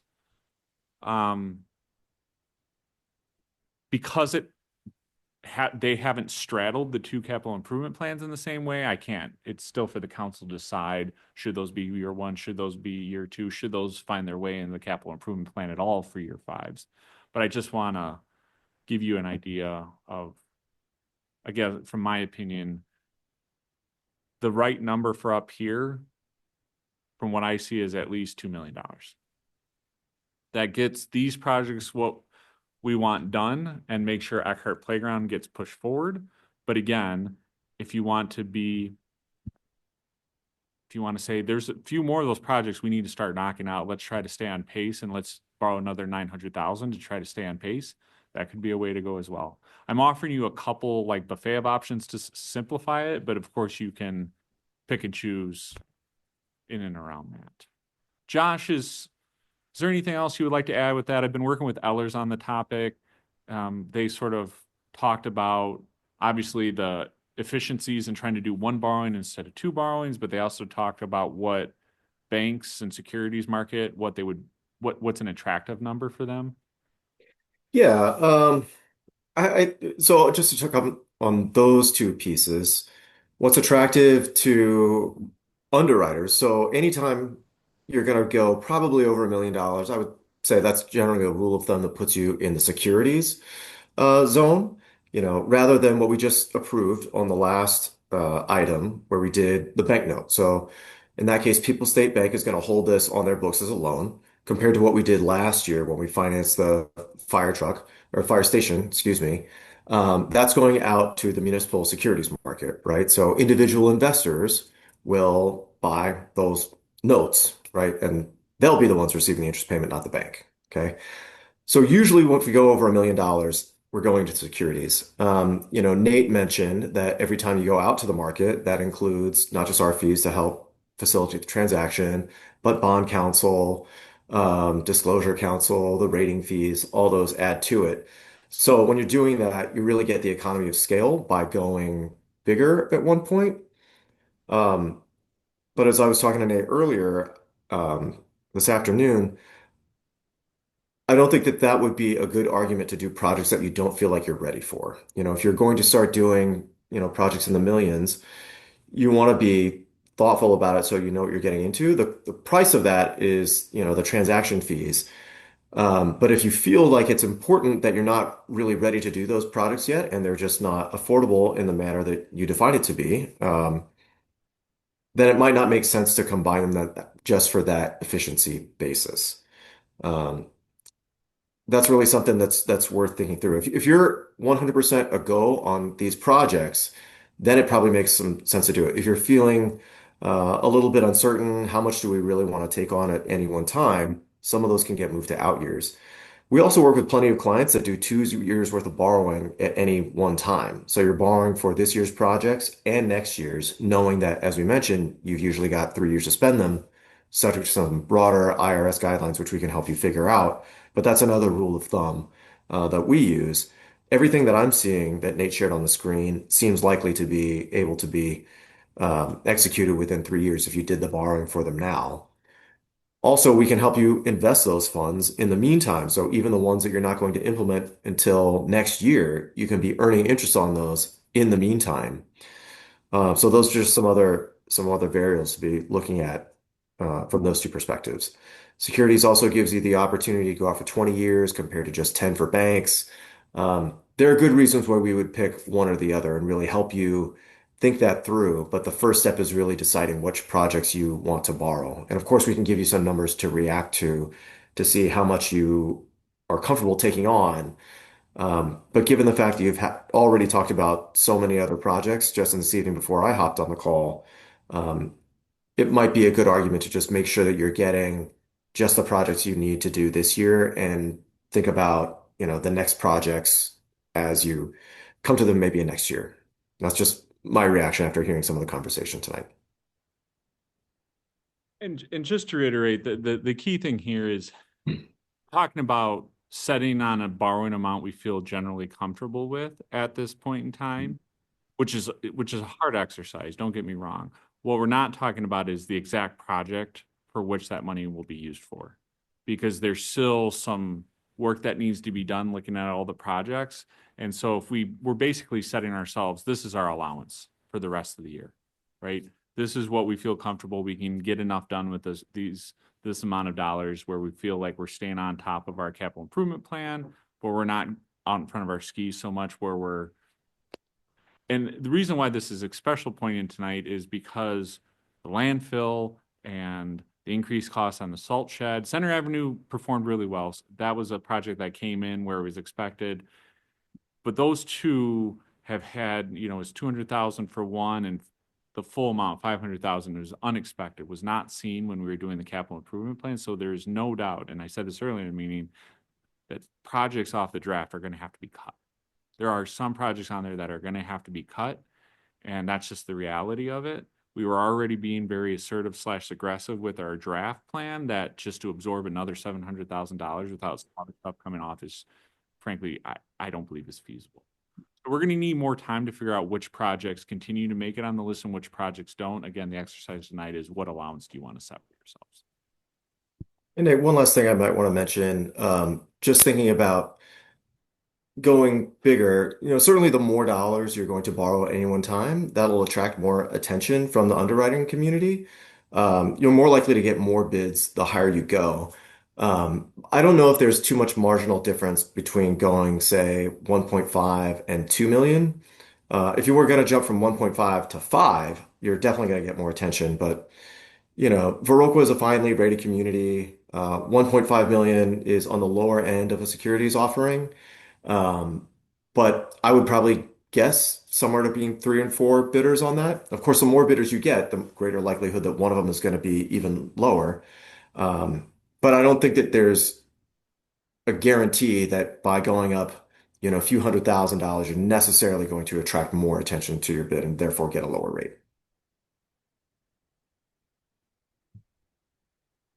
Nate, this is a question for you because I know in years past you've mentioned bandwidth and able to do these projects.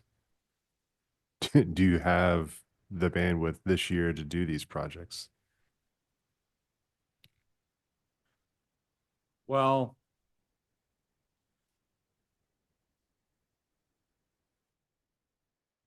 are far simpler than fire stations. And,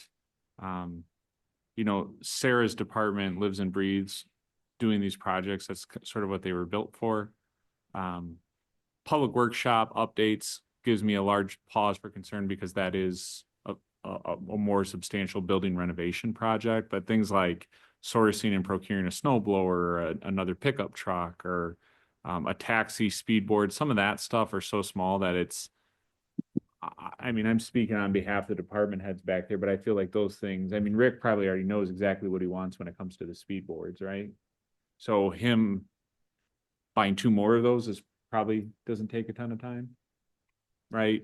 So I just, except for the public workshop updates, I don't see a ton of the remaining projects that are on there taking a lot of time. The downtown placemaking plan is the one where I said, let's not touch that this year, but that doesn't mean we couldn't borrow for it. But again, we're not deciding on, we're borrowing because we really want to do those exact projects. We're borrowing because we're saying there's a number of projects we know we want to do at least within the next 2 years or 3 years. So let's go and just borrow for them now. As long as we're borrowing 1.6 already, and again, what I would say, my big thing I would reiterate is at least enough to get this Eckert playground done, because that has been on the list for a long time. And we've generally talked about pushing that forward this year.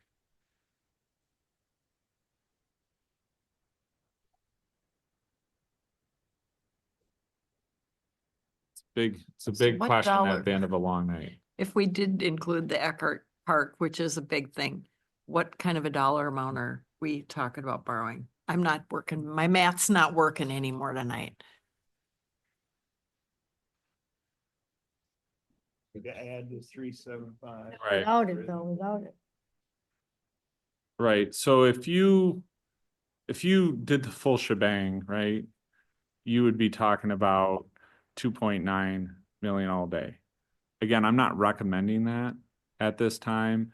And again, I'm just going to do this as an exercise to play around with numbers. But if you got rid of that and, got rid of that, and again, I'm not saying these are projects I would kill. I'm just for the sake of just going through and getting stuff off. So now you're borrowing 848,000. You're at that 2.45, right? When you say shop updates, you're talking about them moving into the old fire station? Sarah, if you want to help. No, we're talking about safety renovations to the existing public workshops that need to take place to ensure a higher level of safety. Okay, so we're not even talking about that. We're not talking, no, because anything that would happen to the fire station well, basically the utility department has indicated that the fire station is move-in ready for them. It makes a bad fire station, but otherwise a good building. Good. Yeah, I mean, the Public Works building is just what we had gone through it and identified a whole bunch of things, and then we pared down even from there what we thought, but there's a varying array of different things in that, but many of them are code issues, really, what it comes down to.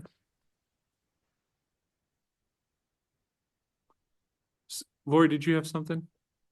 Can you scroll back so we can see I the, knew this was just an exercise where you took the taxi away and we've got a grant associated with that. So I was just. Well, and I did that to prove a point where I know. like the taxi would be one of the ones that I personally would say like, absolutely we need to go after that. But just to prove a point, like I'm doing this in a indiscriminate fashion, just to show that.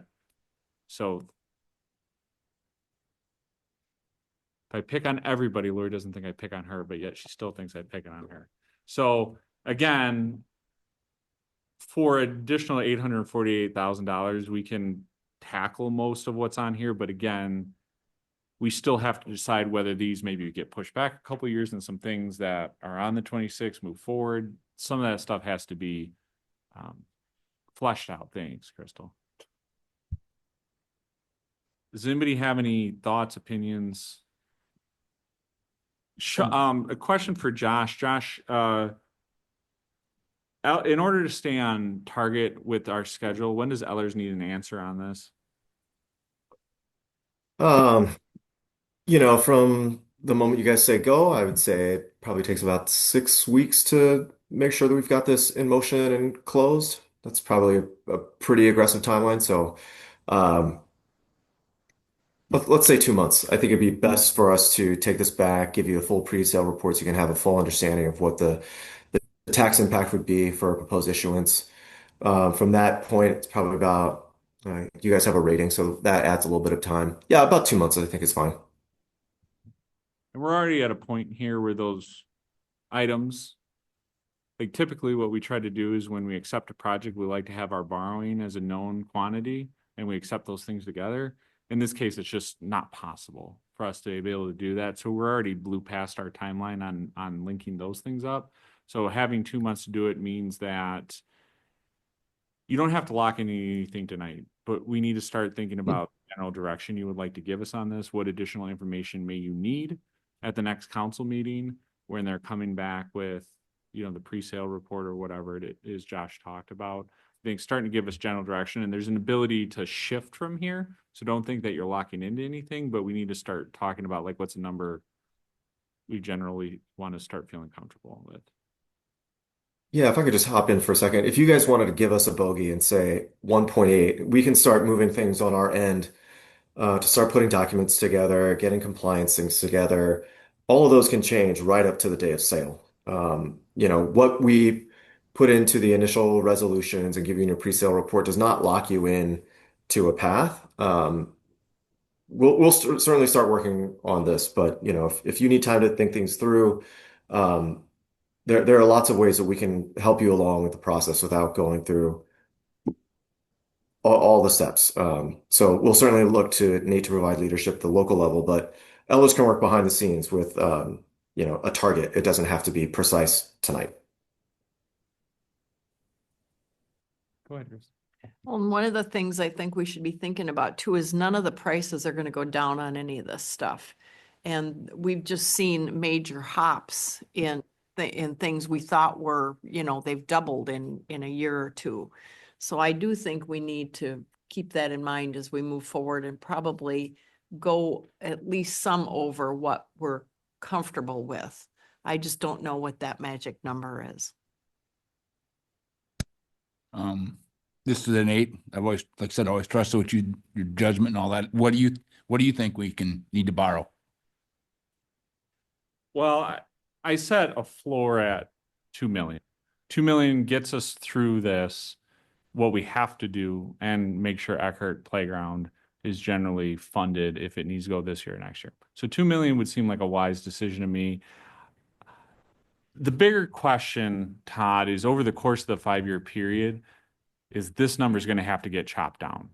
Whether you get like when you spend the amount of money, right? And you're basically think of it as getting a head start. But as long as we peel back in later years and say, hey, yeah, we borrowed for 2.5 million this year, but we're not going to be doing that year in, year out, right? It's not, you know, and at some point here, this $5 million can't be $5 million. It needs to be probably 4.5, maybe 4.25, right? And again, there's going to be more work that needs to be done. But I would say, if you want my opinion based on my conversations with Ellers and just looking at our budgets, having talked with department heads, knowing what we're trying to accomplish, listen to the council, somewhere between 2.25 and 2.5 is probably where you're going to want to land this year. I had a number of 2.4 million wrote down because, well, it's about half of what the 2025 capital budget or capital improvement budget would be. And I think you said the costs of the projects with the remediation and Center Avenue is going to be roughly, well, we don't know for sure, but somewhere in that $700,000 range. Right. Is that, so that's. Yeah, so if you went getting up, us pretty close to that capital improvement budget of 1.6 million anyways. yeah, so if you went up here and did it like this, Todd, is essentially what you're talking about. And let's just, again, I'm doing this indiscriminately, but essentially what you're talking about is we're going to build in more money for $700,000 and really be conservative on the landfill remediation. And then you're basically saying we got around 578,000 for additional capital projects in 2025. And that 578,000 is a little less than half of what was in the draft. Is that kind of what you're getting at? Where was the $1.6 million that 2025 capital improvement? total. So I had this as 1.628 mil. Yeah, so this is what I heard you saying, but what was 1.6 was this. We had 500,000 here, which put this at 1.607. And then if I go back and add in those other projects, right, the snow blower, say I put that back in, right? You had 2.4. That's your total number, right? So that has 1.6 for what I'll Yep, call the yep. in-process Yeah, project. yep. And bring forward about another $800,000 for additional Yeah. projects. Because that's gonna that'll leave us about 400 to $450,000 beyond the park, the Eckhart Park, I think, Right. Yep. It's for, about, for other projects. you're right about there. Yep. Has the mayor weighed in at all on this? We discussed briefly at our agendas meeting, but he has not gone through this exercise. And again, that when we talk about this additional amount, you're going to need, that's another thing to consider. So that would change my ceiling. So you have 700,000 here. That's 7 million. Gets us 3 new landfills, right? So $700,000, right? That's where I would say 2.6, if that's outside of your range, that's why I said, I was looking at it maybe this way. Because that would only give us $250,000 for other projects then if it Right. ended up being that. Yeah. But again, if that's what it costs to do the landfill, then it's going to have to come from Right, somewhere. And yeah, and that's where I'm coming from is, that landfill's a big monster that nobody anticipated back when we were doing this exercise. would, without the cost of the landfill remediation and all the other costs that we talked about, would we normally approve that 1.628 million for the capital improvement projects? I mean, would we normally do all them projects in a year? Well, I can only say what we've done since I've been here for 6 years, and that amount of capital is pretty close, Right. To what we've Okay. done. I mean, some years are bigger borrowings than others, but we've tried to, and this year we sort of, for this cycle, we've made a resolution to try to be assertive with catching up on things. Mhm. Um, Well, that's an amount that I thought would be reasonable. so your number's 2.4 all day. This is Seth. I make a motion that we approve $2.5 million towards capital improvement project borrowing for 2025. This is Steve. I'll second. Mainly because it gives something for Ellers to shoot for. Or it can be changed. Correct? Correct. It's a good number. Yeah. It's fine. All right. Any other discussion? Roll call. Andrew, Aye. Todd Kirking, Aye. Emma, Aye. Todd Spath, I, Cindy. Aye. Crystal, Aye. Steve, Aye. and Seth. Aye. Thank you. Well, Thank you, thanks, Josh. Josh. Appreciate your time. All right, thanks everyone. We'll get to work on that.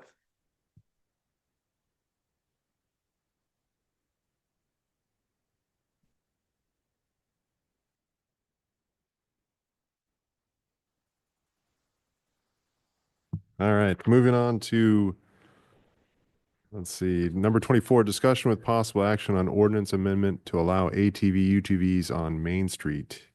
First reading. Who wants to take it?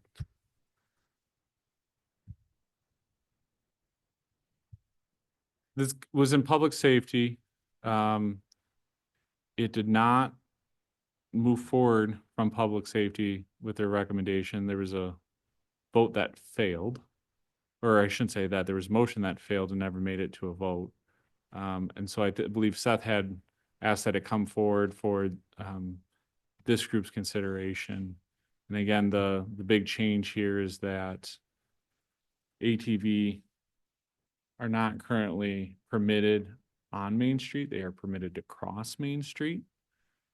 And so the request has been for ATVs to be allowed up and down Main Street. I think one of the main conversations was about some businesses, and I'll use Gassers as an example. I don't know if they were one of the business who had reached out, but is not accessible by ATV or UTV users by virtue of it not having a road that you can cross to get to it. So, And there was a discussion that there had been access allowed through the backside of Kroll Concrete, but that they had decided they did not want to continue that access for concern of the safety of the trucks in and out of the driveway.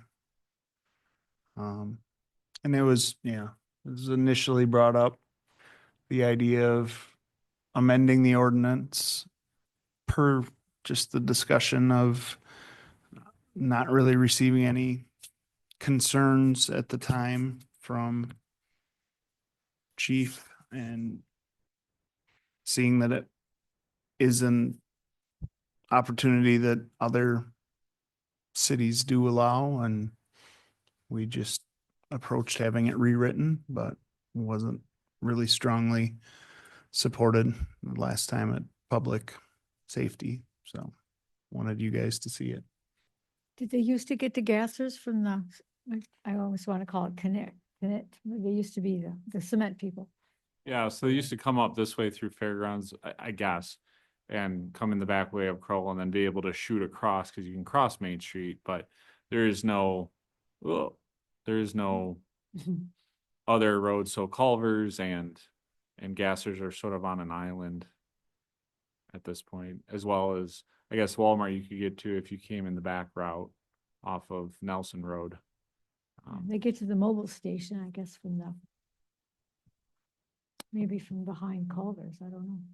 No, the mobile station's further. Yeah, I know, but I've seen them, Yeah. I've seen them at the mobile station. Yeah, you can cross Main. I guess partly why I'm not in favor of this is because we could only allow it within our jurisdiction on Main, which is basically the North Side Quick Trip, so B, on down to Rusk and like 14. So that leaves this big ambiguity of, I don't Chief says we'd have signs that say you can't go any further, but I don't see, like, so you wouldn't be able to go to the VFW directly. You'd have to go through the neighborhood, right? You couldn't get to the golf course. You couldn't get to J, because once it hits 4 lane or 2 lanes or whatever, it stops. But it's kind of abrupt. So there's still businesses within our community that you wouldn't be able to hit, even if we allowed it.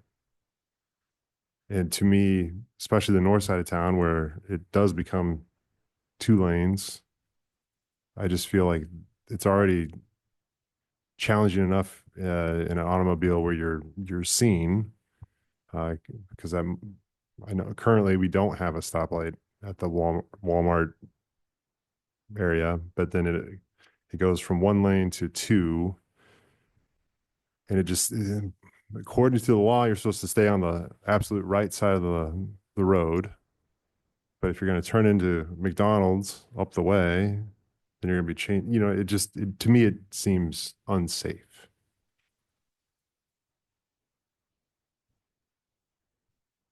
I also didn't support it at the council community whatever level we were at. Safety, and it is because of the safety. I said, we've been making a lot of changes to Main Street and people are struggling to get it all figured out. And I said, right now, it just doesn't make sense. And I said, then when you mentioned that Kroll is worried about their trucks interacting with ATVs and UTVs, and we're going to put them on Main Street and we got trucks. So I'm concerned about the safety on Main Street right now. And maybe that'll change. Maybe it'll get better. We're all going to get much more acclimated. That could be down the road, but not right now. Is there other cities that you can run in Maine, like Westby and some and I don't know. Yeah, but I would contend we make the decisions for our town. And then we also have intersecting highways where, there are some differences. to our community. We're larger. We have 4 highways. Of course. That's right. Wasn't, the chief was against it, Main Street, as I recall, when it came up before.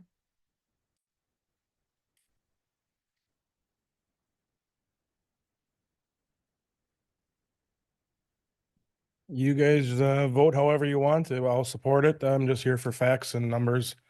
So in a nutshell, my opinion was I could see where the businesses, would like to see it because there are from the fairgrounds, which would be family restaurant, all the way to McDonald's is the ones that are being affected. Those are the ones you don't have any access to. So as a business, I could see the argument, but I'm both ways. I'm indifferent. I could see you guys doing it both ways. Just whatever the law or whatever you guys change for ordinance, just remember you guys can, like Chris was saying, we can wait a little bit. You can also, pass it and then see how it goes. And then we can always retake it away too. So this is just an ordinance, not a state law. If that makes sense. It is hard to take away something once you've given it. I appreciate that, Chief. And I don't own a UTV. I was just the idea of just because we allow it, I don't necessarily know that it's going to become the main use for it to travel through town, but then it'll allow that access to those businesses. I do also agree with Crystal that this may not be the right timing for a change, like allowing open access to it. But I do think it's at some point in the interest of our community to allow access to everywhere on Main Street. I don't believe these are anybody's main mode of transportation. So I don't think it's prohibiting anybody from accessing any business. I am going to just say this as a parent, and I grew up in a different city and I've traveled to different places in the world. Viroqua is very car centric, meaning pedestrians are not considered equals on the road, let alone being a cyclist. And that's a cultural thing, which is if you grew up and live in a different area, there's different behaviors depending on where you live. And so I grew up in a city where if you stood on the corner and you were a pedestrian, cars would slow down and let you cross, and especially for children. I have an almost 9-year-old that I don't let them cross the street on Main Street because I do not trust the drivers. It's not about their behavior. It's about how unpredictable drivers are in their attitudes and views of how they use the road. For me, when it comes to access, like I come from a public health standpoint, and access, when we use that word, is people who have no access being able to enjoy public or common spaces. For people that have multiple forms of transportation, this isn't an access thing, it's a preference thing. But when I think about a child being able to cross the street safely, that's an access issue. So I think we have to use those terms in terms of enjoyment, and also when people have options, they have access. Whereas for me right now, like I don't send my child across Main Street to go to the library without an adult with them, because I've had cars accelerate into pedestrian walkways, not see me as my kids are coming off the corner. I've had so many issues on that Main Street and Jefferson Street. And so for me, sorry, I'm like really tired right now, but Stephen and I were outside my house and a UTV came down the street and like went right up the one way. They parked by Blue Dog. So they can't cross, right? Because of the one way. That's another issue. So people who are used to crossing are now needing to learn to navigate. So essentially this UTV is in a position where either they're going to have to go on Main Street illegally or go back up on a one way. I just think that the car behavior and the precedence of this town to not prioritize the safety of pedestrians, like I just don't want to add another person in it. And I've honestly been pretty terrified for my kids since I've been raising them here. So like it's a clear cut for me. And, I think the people that are coming on UTVs probably have other vehicles. And if not, they can park at Walmart and walk 2 blocks, so I just, it's an emotional issue because I've had to, I don't know. I mean, before Chief Rick was here, I think I called the police station like 5 times because of issues on Main Street with car behavior and not feeling safe for my kids. Not that you could do anything about it, but because you'd park there, but then they behave nicely.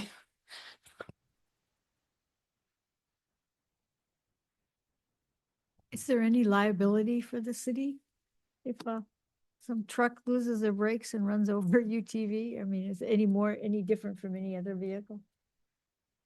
I mean, if we know it's kind of a safety issue and we approve it. Yeah, I'm also just, the head injury risk for me is just so substantial, you know? It's a thing that I think people take for granted, but can be pretty life altering. I don't know how safe they are. I'm not a UTV driver, but I only hear the bad stories of them getting rolled and stuff like that, so I don't, but that's more of a country thing, I think.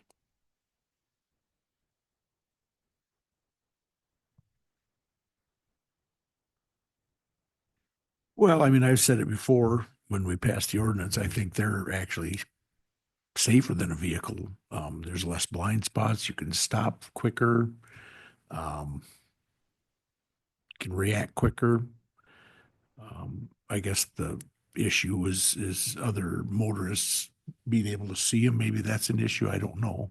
I've never had a problem with it, but as far as, you know, people, and, you know, there is a lot of changes. I said the other day, yesterday I ran the red light at South Street, coming east on South Street, and it's new. There's a lot of new stuff. The one-ways are new. You know, that's going to be an issue for a while. People going on the wrong way on the one-ways. Yeah, I've seen it. And, but as far as I'm concerned, I think they're safer than a vehicle. From what I've, you know, driven and seen. If they're driving the speed limit and acting the way they should, and no doubt there are people that don't do that. So, if they're abiding by the laws, I think they're very safe. Yeah.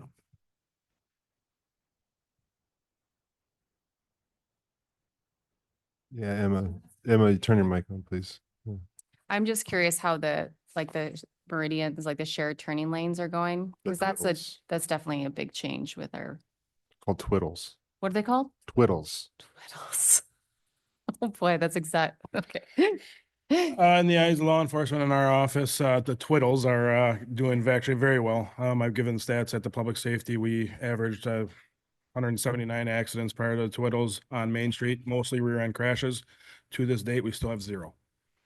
We have not had a rear end crash there. We're moving those traffic off there. So all the people, for what it's worth, all the people like at Walmart, Walgreens, Culver's, the ones that are turning left, that number 1 lane, the fast lane, was a standstill.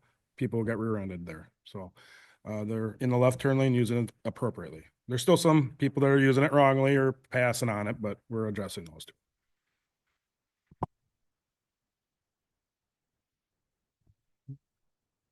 Yeah, I guess my thing is, you know, physics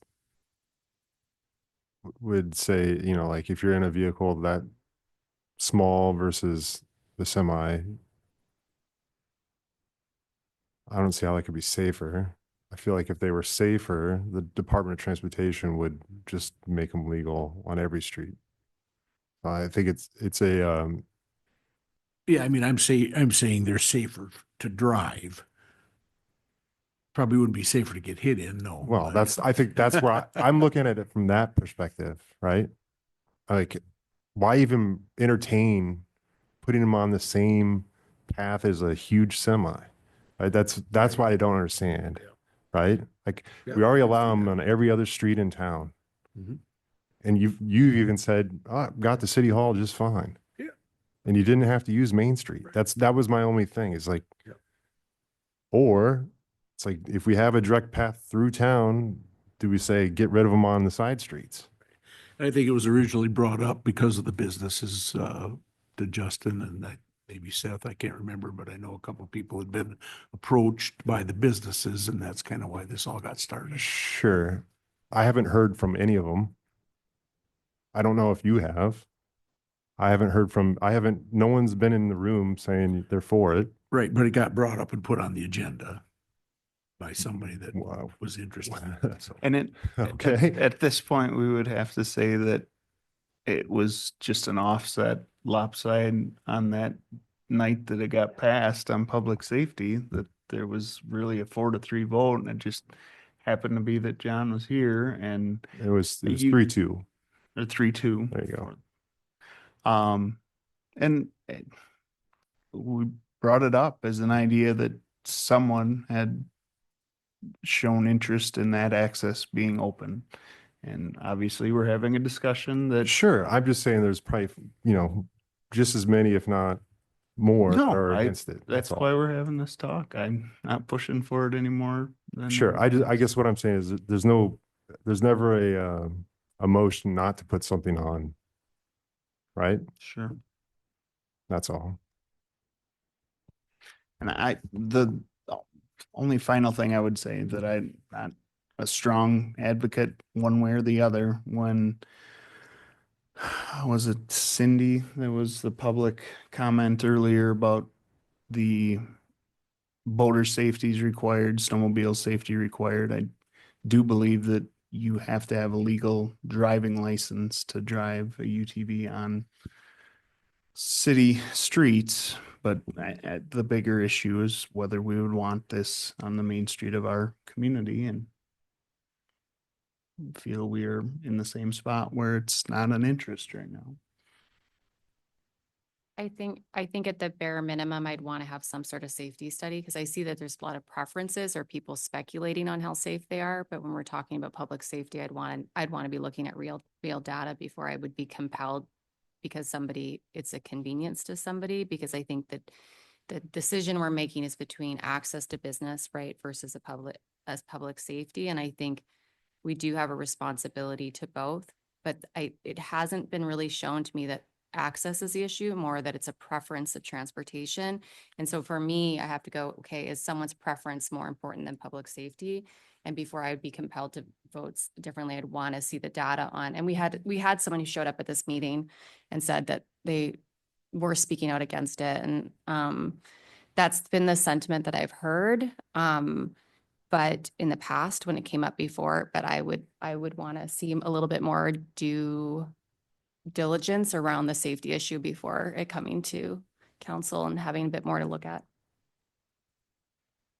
This will be another thing that's kind of off topic, but how much longer are we before we would have access into the Hanson's farm to the backside of?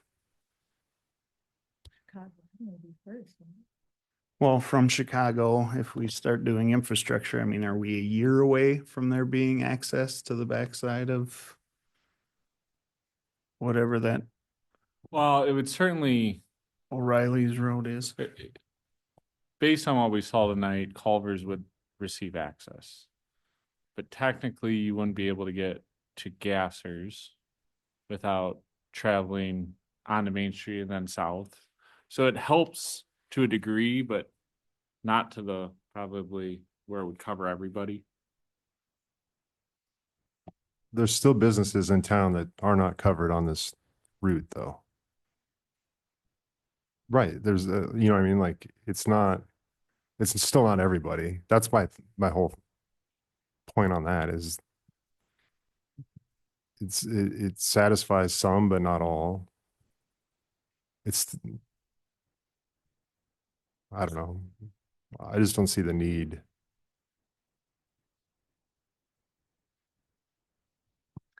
I think right now, like with the changes that have been made, Crystal made the point, it's a lot going on downtown Viroqua. Changes being made, traffic's being changed. So, this is AJ. I make a motion to reject the motion to amend the UTV ATV ordinance. And I second that motion. Okay. Any other discussion? You want a roll call? You can do a roll call if you want. Let's do a roll call. Okay. Todd Kirking. I'm opposing it. Okay. Emma, I support the motion. Todd Spaeth, Opposed. Cindy, Aye. Crystal, Support the motion. Steve, Aye. Seth, Opposed? Andrew. Aye. It's 5-3.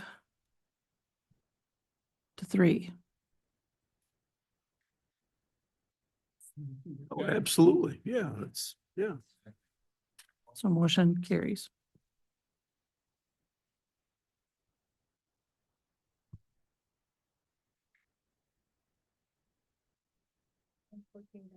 All right.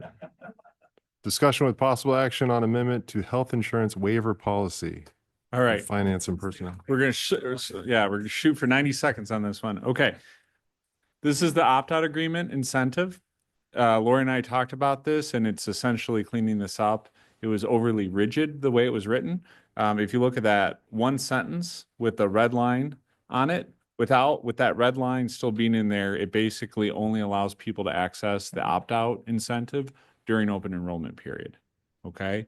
However, it is very possible that at any point during the year, an employee could choose to drop the health insurance and go with the spouse's insurance, or maybe something else happened, right? And so this just creates more flexibility to allow an employee to take advantage of the opt-out agreement at any point during the year, so long as they waive our coverage and provide the necessary documentation. So this was moved forward from finance personnel with their recommendation. This is Todd. I move to amend the health insurance waiver policy. This is Emma and I second that motion. All right, a motion and a second. Any other discussion? All those in favor? Aye.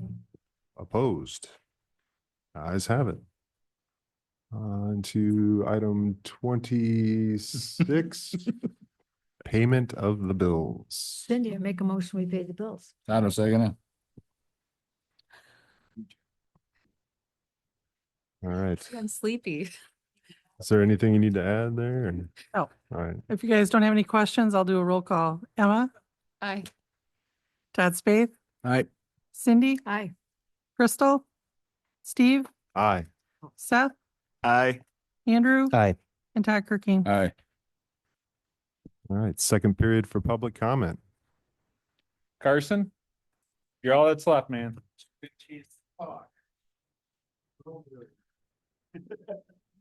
We lost everybody on. No one's online? We lost everybody online. All right. The Brewers. Looking won for a 5-1 motion to if adjourn. anybody I'll make a wants to motion know. to adjourn. Second. All those in favor? Aye. We're adjourned.